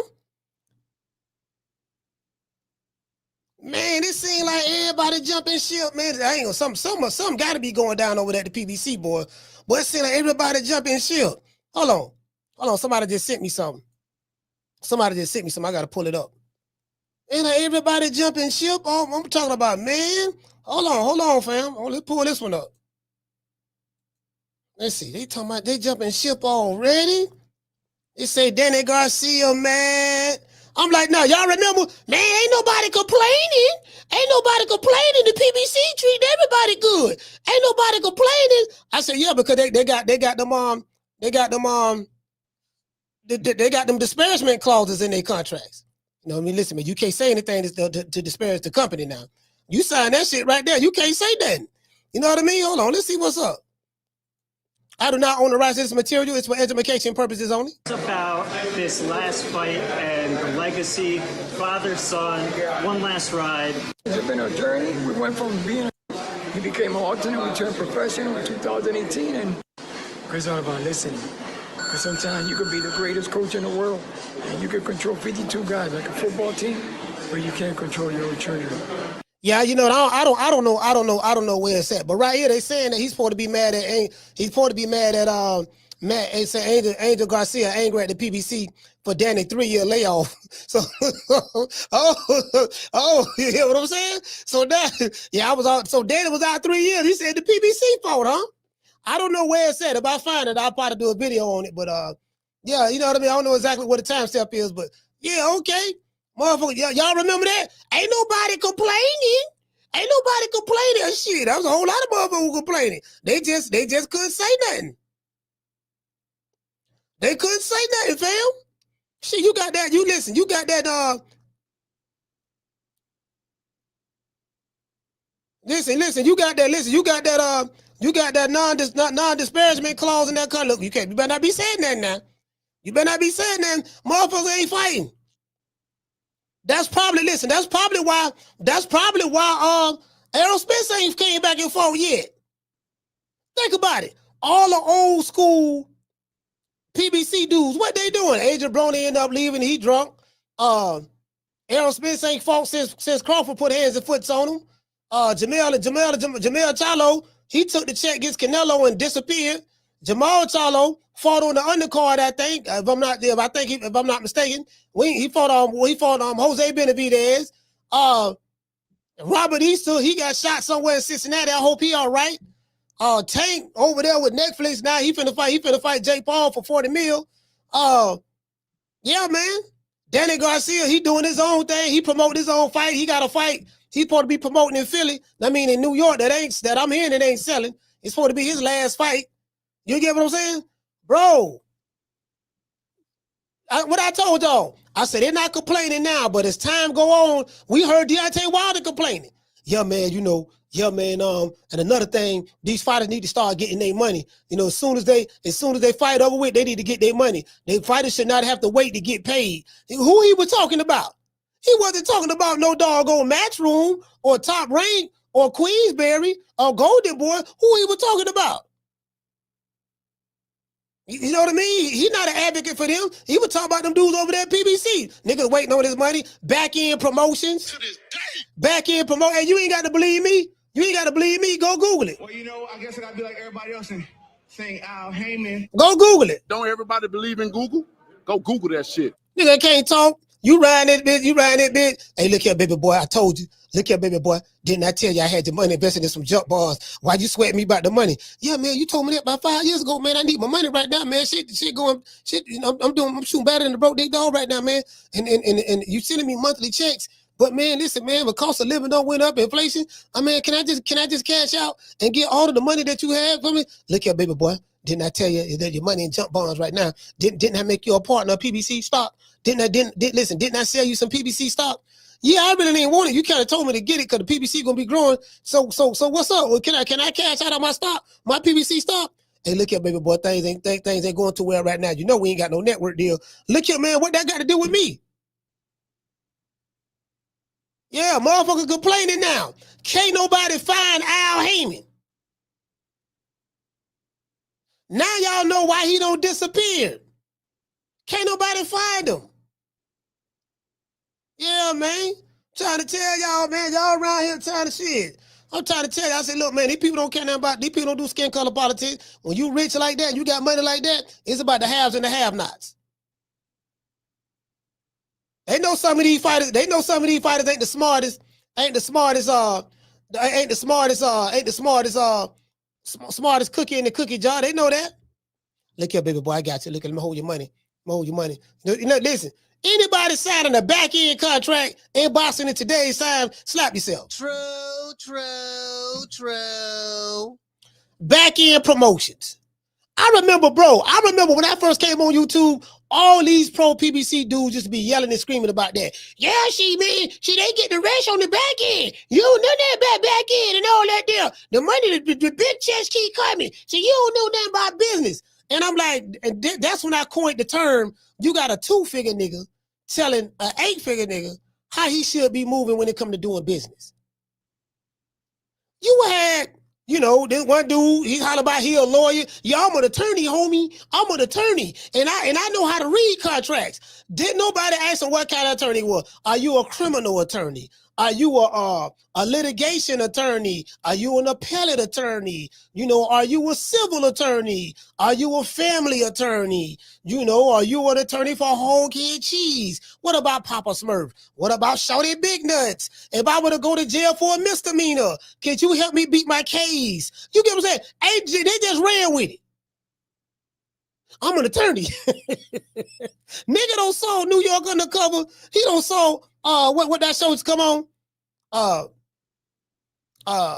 What that show is to come on, man? The lawyer show, Law and Order. Man, the man don't saw the first season of Law and Order. He started a YouTube channel with a holler about he was an attorney. Motherfuckers ran with it. You get what I'm saying? So, yeah, man, bro, they were talking about something. Yeah, man, so you don't understand how the back end work. The back end. No, I want my money now. Give me my money up front, baby, but I'm good. I ain't worried about the back end because that back end, you get what I'm saying? That back end sounds too much like a Ponzi scheme. I'm good. I'm cool on that. Let me get all my paper right now. That's why I say Lamont Roach. Why would you go over there and sign a contract to fight Esau Cruz? Y'all see what I was talking about yesterday with Lamont Roach? Dude, you got robbed on the Tank fight. Dude took a knee and then he stuck his head between the ropes and let his trainer wipe his face in the middle of the fight. If you would have done, if I ever was to interview Lamont Roach, that's what I would ask him. If you would have did what Tank did when you fought him, what you think would have happened? So you got shafted on that. You gonna go back over there to the PBC to sign and fight Esau Cruz? How do you think that's gonna work out? If that fight go 12 rounds and it's close, nigga, you can forget it. And they putting the fight on pay-per-view. Who gonna buy Esau Cruz and Lamont Roach pay-per-view, fam, for $75? True. Who? Who gonna buy that? So you know what that tell me?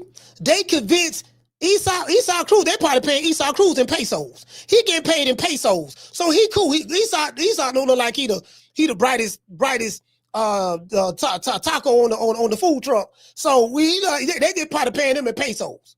So he good. But Lamont Roach, how you feel for that? They told me they gave him a low guarantee. They gave him a low guarantee, probably gave him like 100,000 cash. Here you go, baby boy. Here go 100,000 cash and take a couple of these Amazon gift cards, baby boy. You gonna get, well, how much you said you want to make? $2 million? We got you. You gonna get the other 1.9 mil on the back end. True.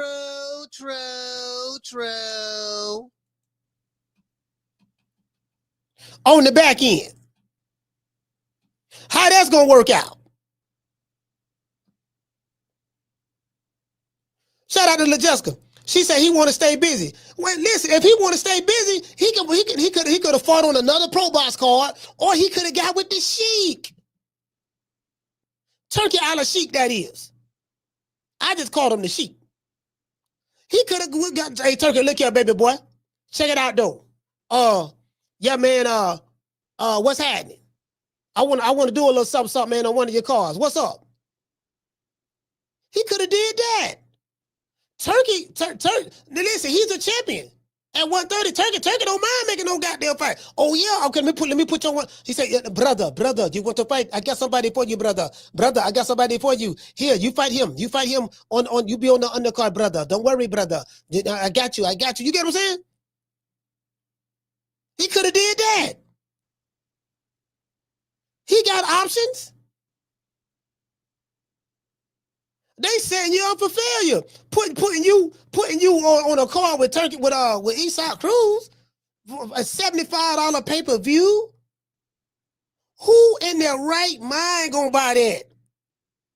Listen, let me show y'all how dire it is. Let me show y'all how dire it is. Manny Pacquiao fought Mario Barrios. Manny Pacquiao fought Mario Barrios. That fight was on pay-per-view. Do anybody in the chat hear anything about what those pay-per-view numbers did?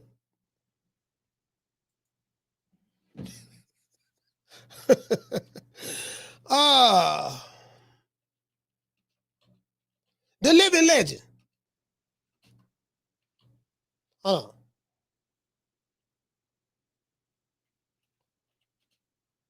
You get what I'm saying? Do anybody know what that did?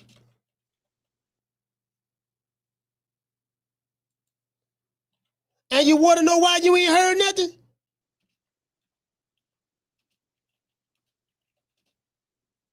Hold on. The shit went quadruple wood. True.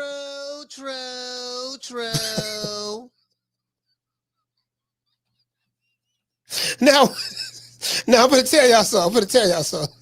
I'm gonna show y'all this right here. I'm gonna show y'all something.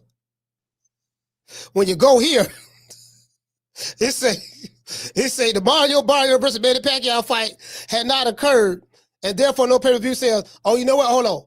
No, it did occur. This is old news. It said Mario Barrios fight with Gervonta Davis did an estimated 250,000 pay-per-view buys. Now we do know that Mario Barrios, and Mario Barrios, it said the Mario Barrios and Manny Pacquiao fight has not occurred. That's not true. We know that happened. Hold on. Wait. Hold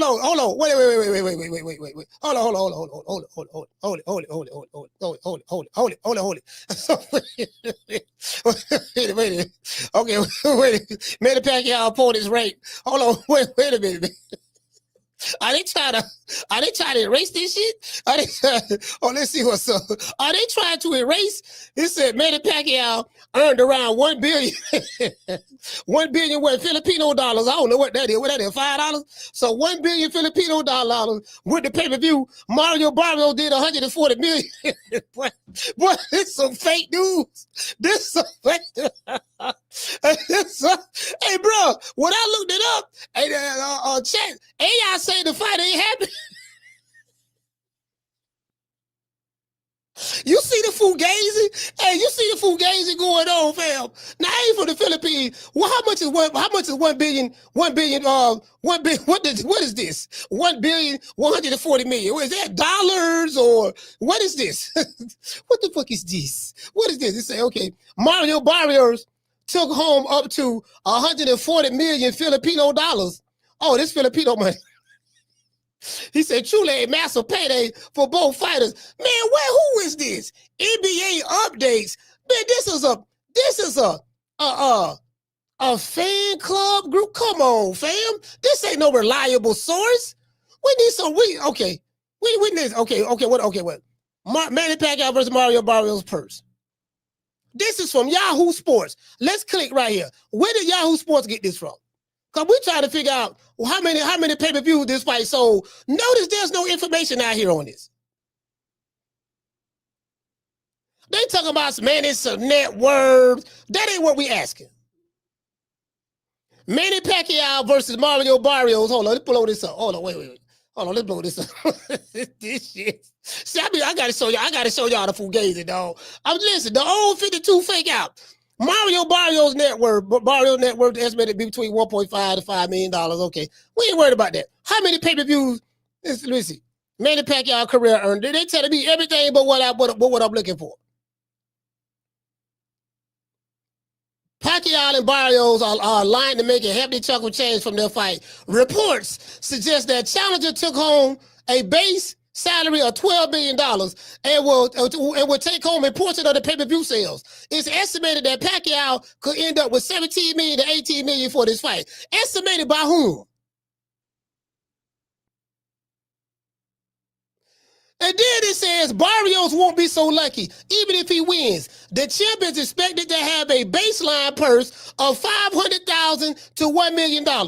He would take home a good chunk of the television revenue, but overall his net won't surpass $2.5 million. So y'all, do you see the confusion of this? Both Pacquiao and Barrios are in line to make a hefty chunk of change from their fights. Reports. Let's see what reports at. Let's click on this hyperlink. Let's click on this. Let's go over here. Manny Pacquiao versus Mario Barrios prize money. What is the millionaire amount of money that both boxers will receive? So we clicked on that from Google. It took us over here to this channel right here. Marca.com. All right, this might be a Mexican periodical online. All right, let's see right here. Boxer Manny Pacquiao earned, according to specialized magazines, both more than $770 million. They talking about his career. We not worried about the career. Mario Barrios and Manny Pacquiao. How much will Mario Barrios earn for this fight? Mario Barrios is expected to earn between $500,000 to $1 million. That is the current WBC Council welterweight world champion, right? Barrios will also receive a good portion of the television revenue, but even so, has a net income will not exceed no more than $2.5 million. That's the rest that's supposed to come on the back end. See, this is the back end stuff. He's supposed to earn anywhere between $500,000 to $1 million. So more than likely, they gave him $500,000. And go back to what I was saying. Look here, baby boy. Check this out, baby boy. How much you say you want? You want $10 million? Don't even worry about it. I got you. This is what we gonna do. Back end, we gonna hit you with the back end promotion special. We gonna give you $500,000 down. We gonna give you a down payment on the $10 million that you want. We gonna give you a down payment on that baby boy. Check it out, baby boy. This is a guarantee right here. We're going to give you $500K. We're going to give you that cash. You ever seen $500,000 cash before? You got that from Don King. We're going to give you $500K cash right now, and you're going to get the other 9.5 on the back end. True. The oldest trick in the book, fam. That's what they doing over there. Hey, Keith, that's what they doing, fam. It's the old 52 fake out. We looking stuff up, and I'm going to the source where AI is pulling this information from, because you got to go to the source. That's how you do it. Okay, where you got this from? Saying two different things. One part of the paragraph says they're gonna make $12 million to $17 million, and then the very next paragraph they say the man didn't get but $500,000. Come on, fam. To this day. No, we can't do that. We can't do that. So anyway, so I say all that to say this. What you think Keith Thurman and Sebastian Fundora was going to sell? I'm telling you, Barrios and Manny Pacquiao flopped. From what I'm hearing, now listen, we got to go back to Rick Glazer. Because ain't nobody from the PBC said a goddamn thing. Like he said it did like 50-some thousand. Now just imagine what Sebastian Fundora and Keith Thurman was gonna do. They gonna do probably a third of that, not even half. They probably gonna do a third of that. And then you got Lamont Roach and Isaac Cruz fighting on pay-per-view, fam. What you think they gonna sell? What you think they gonna sell? Man, Lamont Roach a damn fool. True. Man, Lamont Roach a damn fool.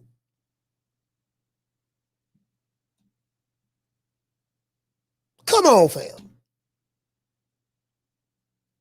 You get what I'm saying? Like, what you think they gonna sell, fam? Anybody signing up for them fugazi contracts right now, something wrong with them. That's why I say, dog, if they ain't fighting for Turkey Hall Sheep, I gotta question everything. If you voluntarily fighting, bro, Bro, if you voluntarily fighting for doggone, we can't find Al Heyman, if you voluntarily signing with the promoter, and you a superstar fighter. Because these are the fighters who working directly with Turk Al-Sheikh. Canelo Alvarez, Terence Crawford, Alexander Usyk, Tyson Fury, David Benavidez. Now, you see David Benavidez left the PBC. He don't jump ship. Did y'all see that last interview from David Benavidez? See what he said? Yeah, man, look here, man. I know I said I was a Vegas fighter and all that stuff there, but the Turk Al-Sheikh showed me that check that I should have been getting a while ago, and I ain't getting it. So I just had to tell Samson, man, look, man, him and Al, Carla, hold on. It's been a long ride. We made some good money together, but look, man, right now, man, I'm trying to. David Benavidez say I want to start promoting my own fights. He said, I want to start promote my own fights. He cutting Al and Sam and Scampson off. Yeah, I want to do my own thing now. Bro, the plug got all the money. Why go through a promoter when you could deal directly with the plug? Turk Al-Sheikh. Carla, what's your name to call from? Hey, what's up, Coach? It's Coach Eddie from ATL. Coach Eddie, talk to me. Hey, I'm gonna tell you what. I'm gonna give you the lowdown, brother. Like Eddie Hearn is telling the truth, man. Boots passed the eye test. Now, he said he ain't never seen that like he passed the eye test. I don't know why everybody's jumping off the ship, man. Come on, man. Boots a slick black fighter, man. Everybody trying to get down on Boots, man. Can't nobody at 154 beat Boots, man. Boots the man, bro. 154, man. Ain't nobody touching, man. It is what it is, you know. Yeah. Like a man said, you got to be patient. You know what I'm saying? But I'm going to tell you what about the PBC situation in the zone. I'm going to tell you who you got to blame for this, man.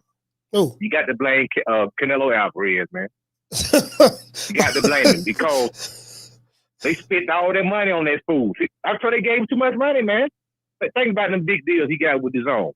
They gave this man $300 million contract to fight Tomato King. He ain't fighting nobody over there. He sued, but he sued. Bankrupt them, man. He sued to get out of that contract, though. Yeah, he sued. But I'm saying the reason why he kept fighting the Tomato Cans, they were like, man, you got to fight somebody. He didn't want to do it. But he said, nah, man, y'all got to pay me. I can fight who I want to fight. See, they were letting him pick his own fight. You know what I'm saying? And like I said, he robbed the bank. Like I've been saying, Canelo been robbing the bank for a long time. Then he goes over there to the PBC, right? They paid him top dollar for the PBC. So everybody else look like, man, why y'all paying this man all this money? We've been with your lawyer. We've been with you, lawyer. We've been down with your ass since like 4 flat tires. And you pay this goddamn Canelo Alvarez $40-50 million fight in the escrow. He ain't no back end for Canelo. All his money guaranteed. Yeah, his money guaranteed. That's when Tate got sideways. You remember Tate said, wait a minute. Y'all calling me the face of boxing, but y'all ain't treat me like the face of boxing. Yeah. So Tate started looking at Al, damn, like, man, hold up, man. Y'all paying, Canelo Alvarez $50 million money in escrow, and y'all paying me peanuts. That's when they fell out. See, one thing about Canelo, he gonna bankrupt the company, man. That's what he don't care. You know what I'm saying? He gonna bankrupt the company, and I ain't saying he the sole reason, but that didn't help none. They got you get in the Canelo business, man. You might as well, that ain't no good, man. You messing your money up getting the Canelo business, but he ain't gonna fight nobody. He gonna charge your arm and the leg, and the goddamn investment, it ain't gonna pay off. No. It is what it is. I got to find a way to hate on Canelo, man. No, but see, check it out. This really would have helped them. They when they had Canelo, I knew something was wrong. I'm gonna tell you how I knew something was wrong. When they had Canelo, he fought one PBC fighter, that was Jamel Charlo. The other 2 fighters he fought were Matchroom fighter. He fought Edgar Berlanga, and then he fought a Golden Boy fighter in Oscar and Jaime Munguia. So he didn't even fight 2 more PBC fighters.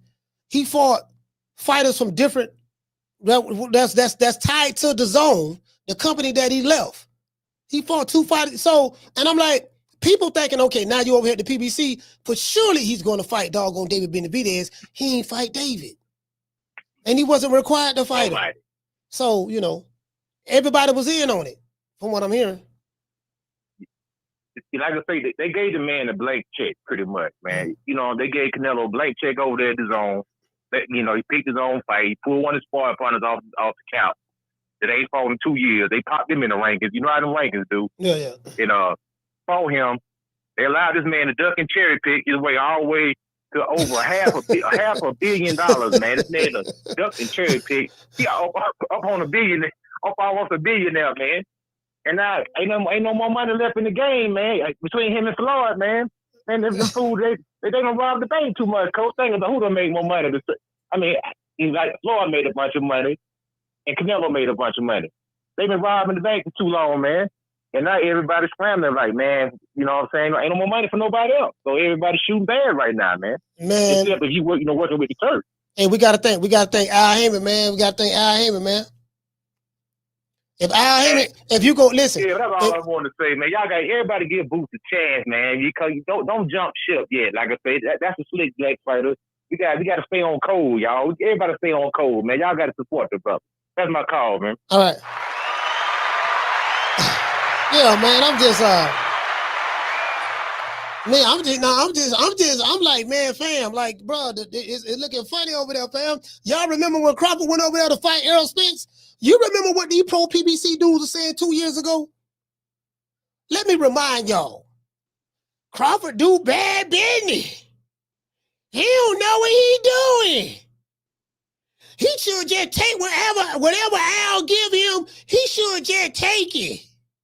Whatever he get, it's gonna be better than what Bob M gave him. Y'all remember all of that? Bud saw it. He said they trying to fuck me. Nah, I ain't gonna let them do that. I'm gonna walk away then. Fuck it. Because the reason why the Spence and Crawford fight was taking so long to be made, when they finally made it these last negotiations in 2022, and then they made it in 2023, it was because of Al Heyman. Al Heyman was baller blocking, holding up the fight. He didn't want it to happen because he didn't want Spence to fight Crawford. So Crawford ended up calling Spence directly. Man, look here, man. I've been trying to make this fight happen, man. You telling me to deal with Al. This what the man doing to me. When he explained to Spence what Al Heyman was doing, that's when Spence went ahead and he signed a new management company with Fighters First Promotions. I think it was Fighters First sports agency or something like that, management agency. Y'all remember that? He posted it on Twitter. He signed with Fighters First. Next thing you know, Crawford and Spence deal got made like that. They was making all kind of videos. Oh man, why Spence gave in to Crawford? Why he gave him 50%? He don't deserve no 50-50. Spence did all that heavy lifting. He got 3 belts. Crawford ain't got but 1. But every time about heavy lifting, Bud a bad businessman. Look at it now. These same broke ass niggas still making these same videos on a fixed income, and this dude Bud is on a whole nother stratosphere when it come to money now. Look where he at now. You ain't think he can do better than Spence. Him and Spence, unless from what I'm hearing, they made $25 million apiece because of the pay-per-view. So, made more than that fighting Canelo. So I'm like, well, shit. If this nigga's a bad businessman, I need to be doing business like him. And he left, went for David Avenesian. They say his name was David Avocado, David Amnesia, David M. Sneesian. Remember they were saying all that? All them pretty acronyms and different words they were using. And I was like, okay, cool. And then when the boy from Philly fight David Avocado, David Avenesian, they go to talk about, yeah, man, David Avenesian, he's a great fighter. David Avenesian is a vet. They know how to pronounce his name all of a sudden. Y'all remember that? Shout out to Allen. Hey, okay. Dropping that quote over. Bam, dub on your boy. He said big shout out to Myron, me, and him, Coach Eddie. He's saying Big Rick Timms held the line on Duck Nello. He said we held the line on Duck Nello far as Boots goes until he fights someone. His name is Puss in Boots. Hey man, Puss in Boots can fight though. Shout out to Flex. Hey, okay. Dropping that quarter of a dub. He said, "True, say what?" Hey, man, salute, fam. Hey, shout out to the Opinion Show. Hey, okay. Dropping that quarter of a, bam, dub on your boy. Hey, Leroy. Super chat received. Playtime's over, boy. He said the PBC did not get a budget from Amazon, so they got to make what they can from the pay-per-view while still losing money because they front all the money for the cars. Yeah. I mean, yeah, you know what?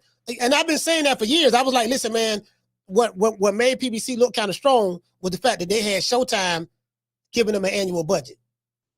Once Showtime got folded up like a lawn chair by their parent company, Paramount, it exposed everything from the PBC. I did shows on this here.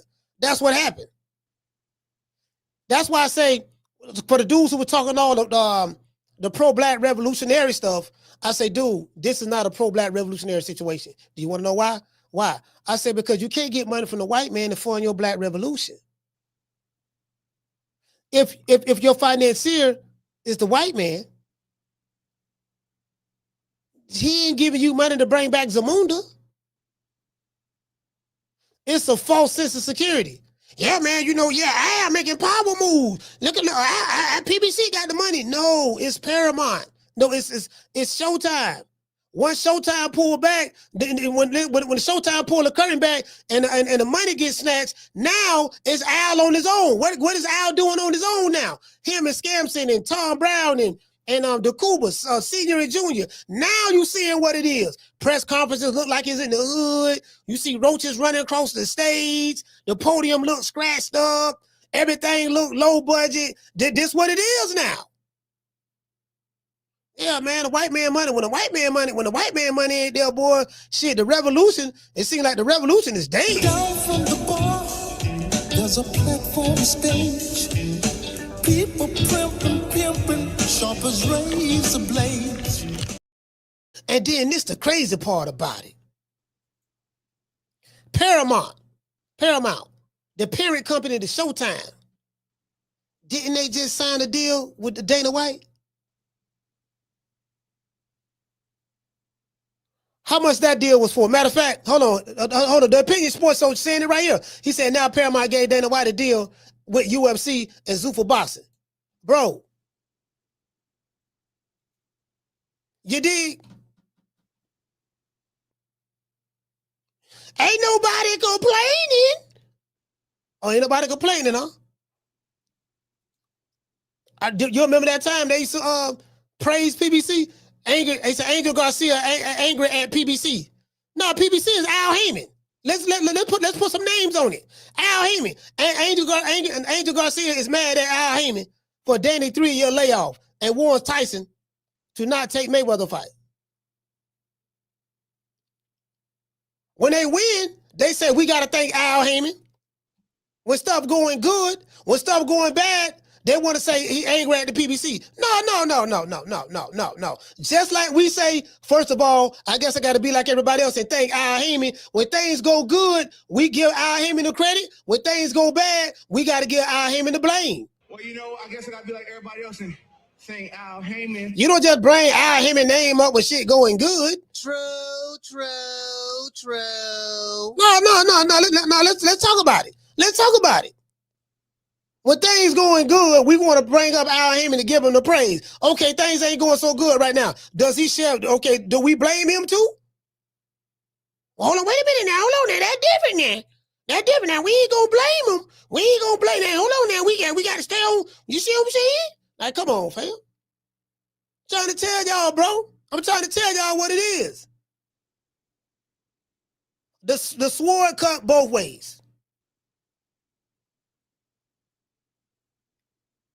The sword cut both ways. What they mad at the PBC for? Angel Garcia. What y'all mad at the PBC for? What for what? How was it the PBC fault for you being off 3 years?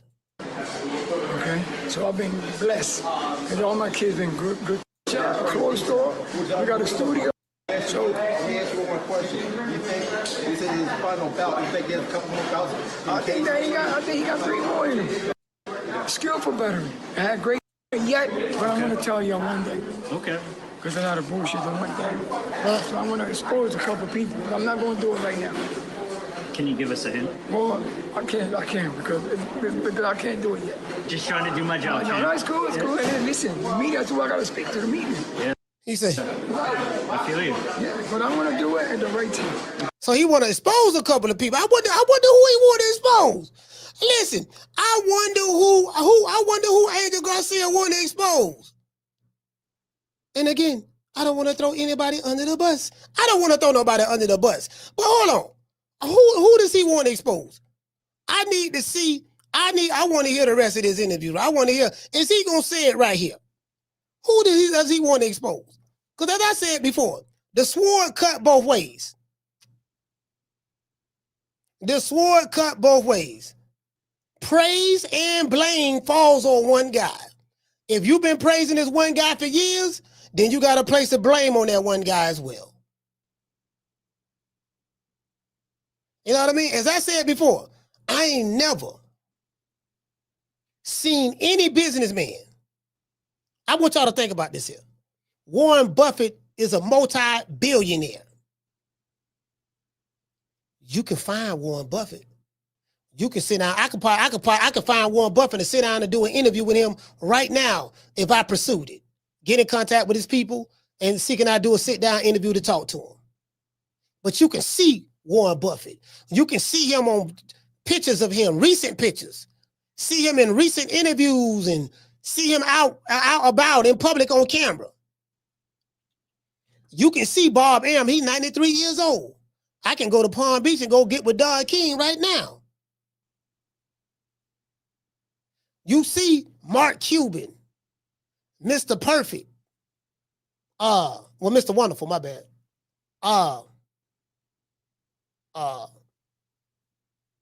Who else? So any of these millionaires and billionaires or whatever the case may be. You can't find Al Heyman? Like, y'all don't think that's strange? I believe in G's moving in silence, but this motherfucker got way more money than him. You can see him. You can see Mark Zuckerberg. You can see Elon Musk. You can see what's the dude that own Amazon? Forgot his name. The dude that own Amazon. You can see any of these multi-billionaires, but you can't see Al Heyman. It ain't a picture of this nigga. Y'all don't think that's strange? His fighters don't know where he at. They can't find him. They haven't seen him in years. Y'all don't see that strange? Yeah, Jeff Bezos. People who are way higher in status and stature and have way more money than this guy. You can see them, but we can't see this dude. We just hear his name, though. We just hear his name. Y'all don't, you get what I'm saying? Nah, dog. But it's some fugazi. It's some fugazi going on over there, fam. The dude said, why do we need to see him, coach? Because we can see everybody else. You could do an interview with Bob Arum. You don't find that strange? We don't even know if this nigga's still alive. What if somebody want to do an interview with him? We can do an interview with Bob Arum right now.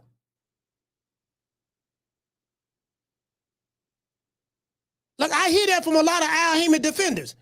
We don't need to see him. Why not? We can see everybody else.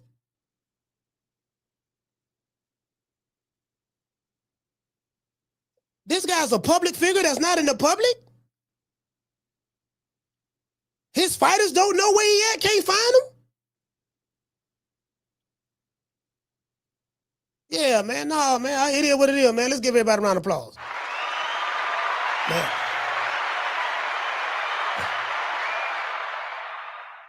I'm just saying. Nigga, I'm talking about this nigga don't pull the Bernie Matt off. You get what I'm saying? Anyways, man, hey, listen, it's dog, man, what do you say? He said, he a ghost, coach. I'm just saying, fam. The CIA can't find him. The IRS can't find him. He ain't seen nowhere in public in years. Just disappeared from the earth. And everything was secret. Talk to Sam Watson. Yeah, man. Ooh, yeah, Al, all right, he all right. You talk to Scampson. Yeah, I talked to him.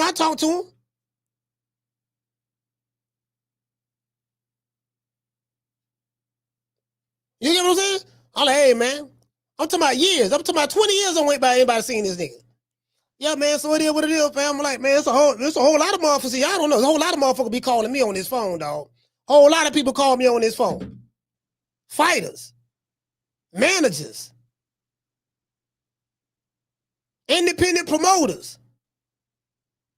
But it's a whole lot of shit. It's gonna come out. It's gonna come out. You know what I mean? But these dudes still gonna be game banging. I know how they do it. Let's give a shout out to the Cash Choppers, Super Chatters. Shout out to the Opinion Show. Hey, okay. Flex BK. Hey, okay. Shout out to Alan Maddox. Hey, okay. Shout out to Destiny Black. Destiny, what's going on, sis? Hey, okay. Shout out to Gavin. Hey, okay. Shout out to Boxing Police. Hey, okay. Jit Stanfield. Hey, okay. Shout out to New Country. Hey, okay. Shout out to Don Vaughn. Hey, okay. Let's get a Super Chatters a round of applause.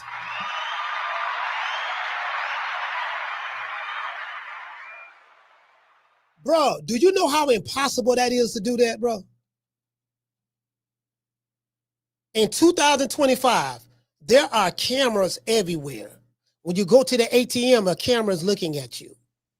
When you go in the bank, cameras are watching you. When you walk into the grocery store, cameras are watching you. When you walk anywhere, when you're driving your car at a light, cameras taking pictures of your car and can see inside of your vehicle. There are no sightings of this guy. Nowhere in the modern digital camera everywhere era.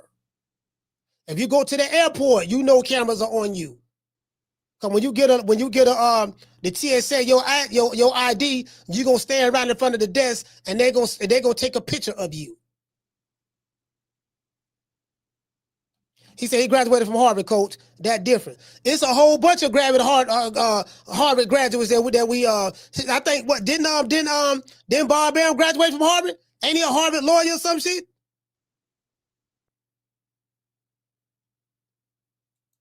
You know what I mean? I saw Bahkram in Virginia. I saw Bahkram in Vegas when I was in Vegas. Physically. Him and his bodyguard. So yeah, man, I mean, you know, it is what it is, fam. Like shit, you know what I mean? I see Bob damn near 100. I'm just saying me. You get what I'm saying? It is what it is, man. Shout out to the hood. I want to thank the whole hood who came out here. I love y'all. I did this for the hood. Y'all know I beat that boy.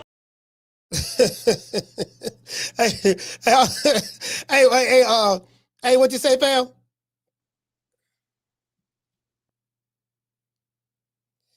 Hold on, what you say? Somebody said go to Rick Glazer. Yeah, I haven't heard from Rick in a while. Ever since Rick Glazer got one going, the boy, he been acting funny. He been acting funny on me. All jokes aside, he'll tell me to hit him up. He'll want to come on the show. I hit him up. He won't, send him a link. He won't come on the show. Then he'll hit you up later on and act like, you know what I mean? Yeah, ever since he been over there, with going the boy, Rick been acting real flow. He said, Rick Glazer says, there's no reason the Fundora Thurman fight show is off. It was dead on arrival. No ticket sales, as in none. And without pay-per-view guarantees from Amazon, coupled with the fact that PBC pays all prodigious costs, it would have been a financial bloodbath. It's boxing the PBC way. Now, you know what? I didn't even see this. I didn't even see this tweet. But I already knew why the fight was canceled. See, I've been doing this so long, you already know why it's been canceled. I know why. I didn't even read this. This is my first time reading this tweet. I already knew. I already knew why. I could look at the product, man. Ain't nobody finna buy this shit. Who finna buy this? Two fighters who don't nobody even know. At pay-per-view? You are like this Canelo Crawford. This ain't Canelo Crawford. Shout out to Andre. Hey, okay. Dropping that quarter of a dub. He say AI. Heyman not a real person. All right. Shout out to Sean from the Heights. Hey, okay. Dropping that quarter of a dub. He say he like ghosts. He got proxies. Man, shit. I met Ghost. Amari Hardwick. I met him in Omaha, Nebraska. At least I met Ghost. Come on, fam. It is what it is, man. Shout out to the hood, man. Y'all know what time it is, man. We got AB about billions. I'm tired of it, fam. You sound like a bitch. Bitch. Man, I ain't worried about jail. Shit, man, I don't give a damn about going to jail. Nigga, take me to jail. Take me to jail. Shit, lock me up. Lock me up. Throw away the key. Throw away the key. Hey, man, shout out to Al Heyman. Well, you know, I guess I gotta be like everybody else and thank Al Heyman. I can quit my job now, baby. 6 figures, baby. You feel me? I'm about to But a name. Do you have a name? Oh, nah, I ain't got no name, you know. Name them names, man. They know who they is. Name them names, please. The names need to be named. They know who they is. The Mexican monster. Hey, look at what the people are saying over here under Rick Glager's tweet. This guy said, you called this a week ago. So apparently Rick said a week ago it wasn't going to happen. This guy said, whoever thought paying $75 for a Keith Thurman fight was a good idea needs to be arrested and prosecuted. This guy say, the one speck of hope for October honorable mention fight card is now off. The entire card kaput. This guy say, why is Thurman still relevant? PBC is like Jason on Friday the 13th. Just won't die or go away. The matchmaking from the Mayweather days to current PBC is what I hate about boxing. The only thing worse is the idiotic fans that support that garbage. Cancer to boxing and real fans. PBC, protection boxing community. This is what the people are saying. They got a bad name, but they got a bad name. If that fight was streamed on Netflix, it would estimate the estimated person would have been about $1.5 million for Fundora, $500,000 for Thurman. The PBC fighters wouldn't be happy with those purses if streamed on Netflix. PBC fighters were so used to upfront Showtime guaranteed money, and those days are over with. Bigger guarantees and back end. Those days are over with. That's over. That's what the people are saying. It's over with. Them pro PBC dudes, they quiet as the church mouse now. You dig? Hey. Yeah. Oh, that look good.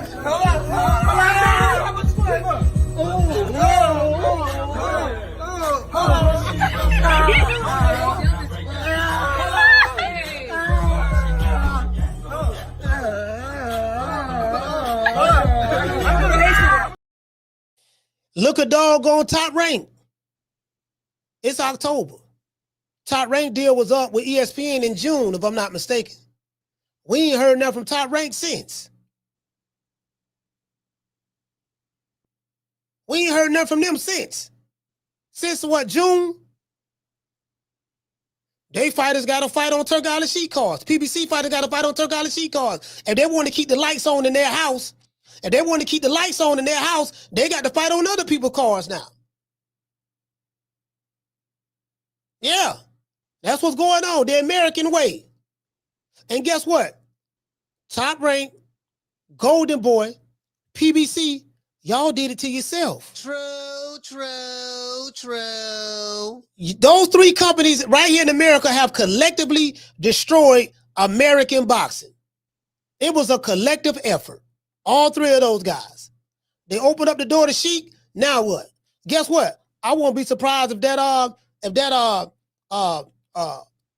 Lamont Roach and Esau Cruz fight get canceled. You know they ain't making no money. What you think Lamont Roach getting, about $150,000, $200,000 to fight Esau Cruz? And they paying Esau Cruz in pesos, so we know he ain't getting paid nothing. And then you putting it on pay-per-view? For what? Who buying it? To this day. Anyways. Let me address something to some of the haters out there about me. Y'all can kiss my ass. Twice. Yeah, man, it is what it is, fam. It is what it is. Who you think he is, DJ Quick? No, I ain't say that. Kick a Pre? I didn't say that. Oh, you must be Jimmy Walker. Blue, you ain't nothing. You don't deserve nothing. You don't get nothing. You get what I give you. I got a contract between me and you that say you do what I tell you to do. Therefore, shut up. Don't say nothing. Don't speak to me. Don't look at me. I tell you something. Money, I just said. Blue, if I raise up, gonna be trouble. Trouble. I'm walking off. Yeah, man. Yeah, it's over with, man. It's over with, man. Listen, man. Every fight in America, they just better just talk about making it free, dog. Look, dog, it's just gonna be free, dog. You fighters who are making all this goddamn money, it's over with. Let the good time roll, it's over with. The best thing happened to American boxing is that the networks got out of the game. The best thing happened was HBO folding, Showtime folding, Fox, all of them getting out of the boxing business. Because it exposed the Ponzi scheme that was going on with the network, with the promoters. Oscar De La Hoya, he getting a little bit of money from the zone, but look at the product he putting out. Oscar get up there and talk like he putting on some hell of a shows. He talk about Dana White, but then he talk about, yeah, you know, he doesn't know nothing about boxing. We look at us at Golden Boy. We know how to put on magnificent shows. Look at who you talking to, Oscar? You got Kid Austin fighting JoJo Diaz. Is that a main event fight? You had Jaime Mugiel. We know how to make stars over here. Jaime Mugiel ain't no goddamn star. He's a domestic level Mexican fighter. That's it. He got knocked out by a dude who had five knockouts from France. Bruno Saraki. Padded record and everything. Flat-footed, not defensively sound, put too much weight on his lead foot. Soto Ramirez, you know, he'll unified cruiserweight champion. Guess what? Don't nobody even know it outside of people who die hard and watch boxing. That's why I say Canelo the only Mexican fighter who can do what he's doing. What other Mexican fighter who can do the numbers that Canelo doing? Soto can't sell out no goddamn stadium in Vegas. Jaime Mugiel can't sell out no stadium in Vegas. It ain't but one Canelo, that's it. The rest of them just regular. True. That's all it is. The rest of them just regular. That's all it is. What about Rocky Marciano? Oh, there they go. There they go. Every time I start talking about boxing, a white man got to pull Rocky Marciano out their ass. That's the one. That's the one. Rocky Marciano. Rocky Marciano. Let me tell you something wonderful. Rocky Marciano was good, but compared to Joe Louis, Rocky Marciano ain't shit. He bit Joe Louis's ass. Now, Dr. Tony, yeah, the whole card scrub. The Fundora and Thurman fight. Yeah, that's it. The whole card scrub. Because you can't justify selling it for $75 without Fundora and Thurman. Even with some Fundora and Thurman, you couldn't justify selling it for $75. So just imagine trying to sell that same product. You got Cool Boy Steph and Oshaki Foster on there. But who paying $75 for Cool Boy Steph and Oshaki Foster? The black community? It ain't gonna be like, well, we got two slick black fighters, so the black folks gonna come together in boxing and we gonna support this card. No, they're not gonna support the card. Black community, we watch Fire Stick. Nobody gonna pay $75 to see two pure boxers fight each other. Damn sure ain't paying to see goddamn Fundora and Keith Thurman fight each other. So yeah, no, they gotta scrap it. They gotta scrap it. Ain't nobody coming on cold. He said, do you think Boots or Tank can sell out a stadium? That's a good question. Well, it's all on the opponent, though. The only way you're gonna sell out in the stadium, you gotta have the right opponent. Where is Boots? Where is Jake Paul and Tank fighting at? Are they fighting in Miami Stadium?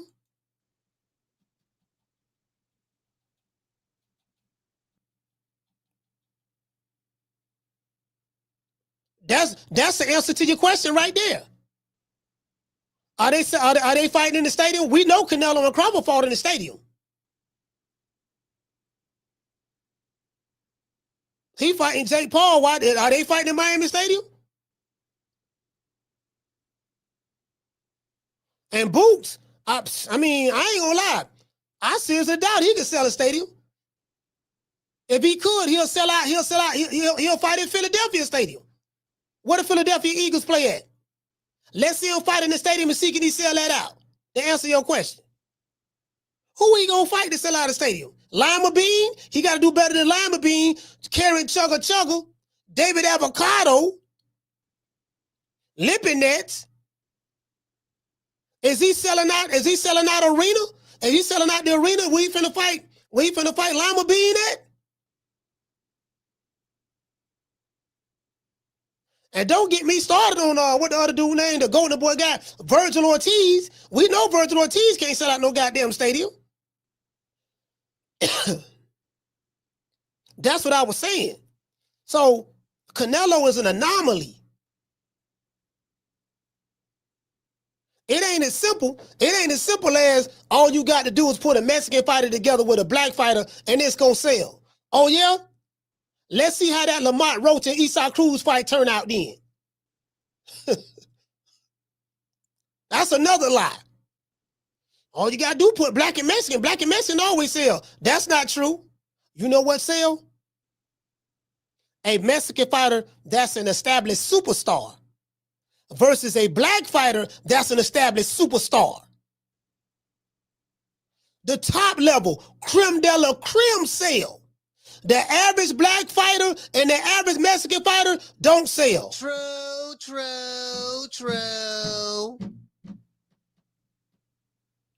There's levels to this. There's levels. You get what I'm saying? There's levels to this. And when I say can't sell, I don't mean can't sell out an arena. We talking about stadiums. If it was easy to sell out a stadium, all these so-called superstars y'all talking about will be doing it.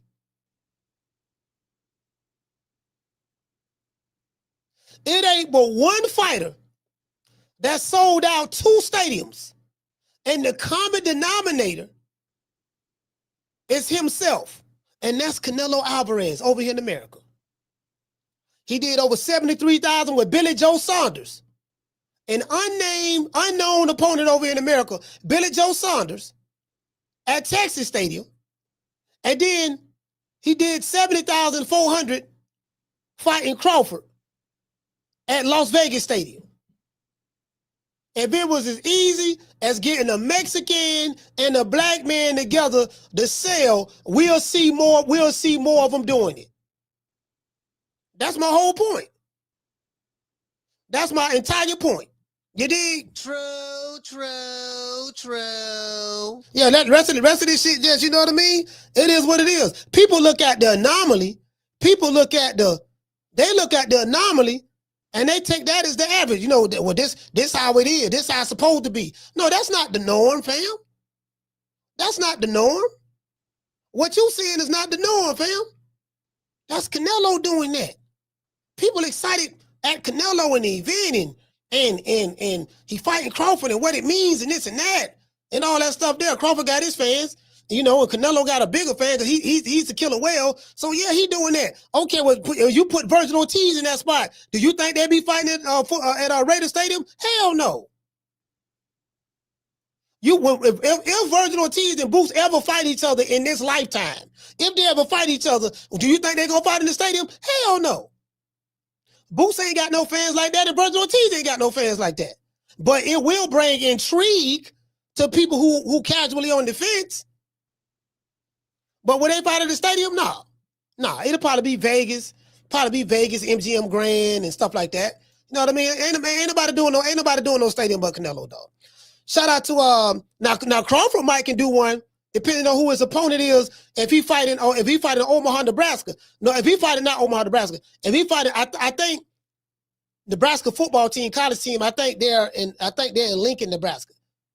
Now Crawford probably can pull it off in Lincoln right now. Coming off that, if he get a fight of significance, you get what I'm saying? He probably can do something. You know, I ain't saying he gonna do no 80-some thousand, but I'm talking about he could probably bring by 50,000. I give him 50,000.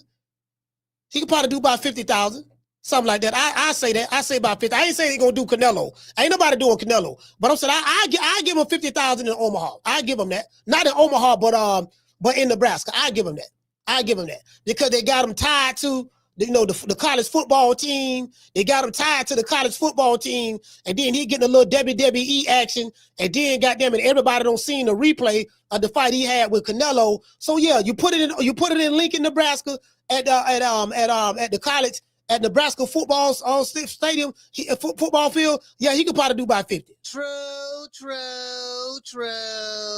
Yeah, he could probably do about 50. He probably do about 50. I give him that. You get what I'm saying? I give him that. But yeah, man, ain't everybody can't do what Canelo doing, man. That's why everybody can't do what Canelo doing, dog. Not Canelo. Shout out to Timothy. Dropping that half a dub. He said next time you talk to Bomac, ask him about Billy Kellogg. I hardly talk to him, but if I remember, fam, I ask him. If I remember. You get what I'm saying? Down from the bar, there's a platform stage. People pimping, sharp as razor blades. Well, listen, man, we're going to give everybody a shout out right after these messages. See your eyes shine, she's my snow bunny, please. And with the lights, too, she's my sweet Dr. Queen. Talk to my nose, this lover's got it so raw. Make you move, stepping out of control. It's me against the light, snow bunny. Moving on the bar, everything's so right. Got that smooth, so feel. No, that's next to the law. With my snow bunny love, we're party by the night. See her eyes shine, she's my snow bunny, please. And with the lights, too, she's my sweet Dr. Queen. Talk to my nose, this lover's got it so raw. Make you move, stepping out of control. It's me against the light, snow bunny. Moving on the bar, everything's so right. Got that smooth, so feel. No, that's next to the law. With my snow bunny love, we're party by the night. See, Yeah, man, shout out to Dr. Umar, the Pan-African movement. Shout out to Naj. The lovely La Jessica. Shout out to Miss Connie. Summer in November. Shout out to Stephanie. Chastity. Shout out to Willie Sumlin. What's going on, brother? Bishop Bullwinkle. Can't forget about Chris. Shout out to Hollow Davis. Mark in the building. Yeah, man. Shout out to Bend Over. That's a hell of a name. Yeah, my name Bend Over, dog. Hey, that's a troll name. That man trolling. Shout out to Curtis Robinson. Mr. Tomato Can. Hey, we gonna go live. We going live for the Lima Bean fight, man. We going live for the Lima Bean fight, man. We gonna go live, dog. You know, we might as well. We ain't been live in a long time, so we just gonna go live for the Lima Bean fight. We gonna, give us something to laugh at. Y'all pull up over here tomorrow. We gonna go live for the Lima Bean fight. Jaleel Hackett say Books in 2, and he's supposed to be making an announcement. I don't know what he's announcing, but but it is what it is. So we gonna find out what's up. Now somebody told me. Somebody said they say Coach pick Lima Bean for the upset. I said, man, the only upset you gonna be is you gonna be upset. You put money down on that motherfucker. True. Man, this is a cherry served on a platter. Lima bean, tomato can, But this ball been taking the easy matches, fighting other balls. That man don't stand a snowball chance in hell. I give him about 5 or 6 rounds. About 5 or 6 rounds, that's gonna be it. Then he gonna be screaming and yelling and celebrating like he knocked out Rocky Balboa or some goddamn body. Shout out to Cooking with Sir Senior. Shout out to La Jessica. And what you say? She said, I'm selling soul food plates while you go live, Coach. Oh, you selling plates? Hey, now you know what? That's the old school right there. See, when you said that, La Jessica, that remind me of back in the day. I remember how the sisters used to sell plates. Yeah, man. Like, you get what I'm saying? With the potato salad. Got some of this barbecue chicken and baked beans with the potato salad on the side and some cornbread. Not cornbread, cornbread. We got barbecue chicken with some Boston baked beans, barbecue baked beans with the potato salad on the side with some cornbread. You dig? True. Shout out to Jamie. Shout out to Curtis Robinson. Mason from Flint, Michigan. Flex BK, salute. What he said? What you said? You said Chris Eubank and Conor Ben. Yeah. Chris Eubank and Conor Ben. Yeah. That's gonna be big. Anything in the UK sell out. UK, they show up, but they got a boxing culture. You get what I mean? They now they sell out stadiums over there in the UK. They gonna do that. That's the norm for them. Shout out to Trey. Okay. Shout out to Jamie. Okay. Shout out to Herb Winston. Okay. Keith's Bulldogs. Okay. Dr. Paul Evans. Okay. Shout out to Dr. Tony. Okay.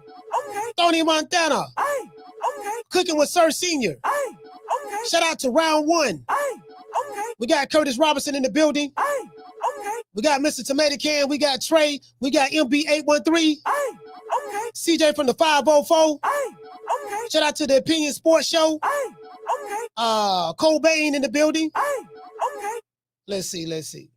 Shout out to Tiffany. Tiffany, what's going on, Tip? Okay. Let's see. Shout out to Neil Rigger. Okay.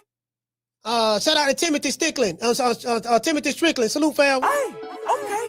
Sonny Augustine. Okay. Who else we got? I'm trying to make sure I get everybody. Shout out to Rod. Okay. We got Rob. We got Trey. Shout out to Dre the Man. Okay. Flex BK. Okay. Shout out to Justin. Justin, what's going on, brother? Okay.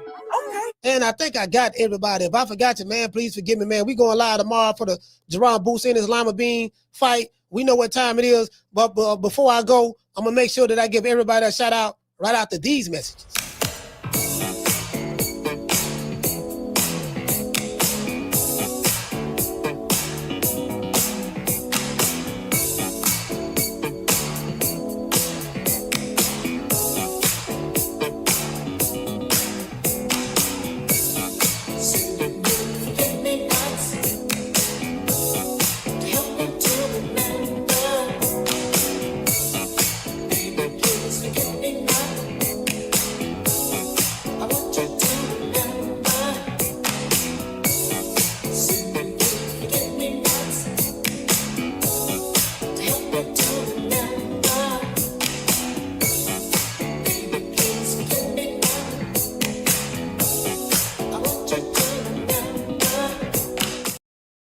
Yeah, man, we going live tomorrow for the Lima Bean fight, man. So y'all be on the lookout, man. Turn on the notifications, man. It is what it is. You know, I got Boots in 5. It's gonna be an easy fight.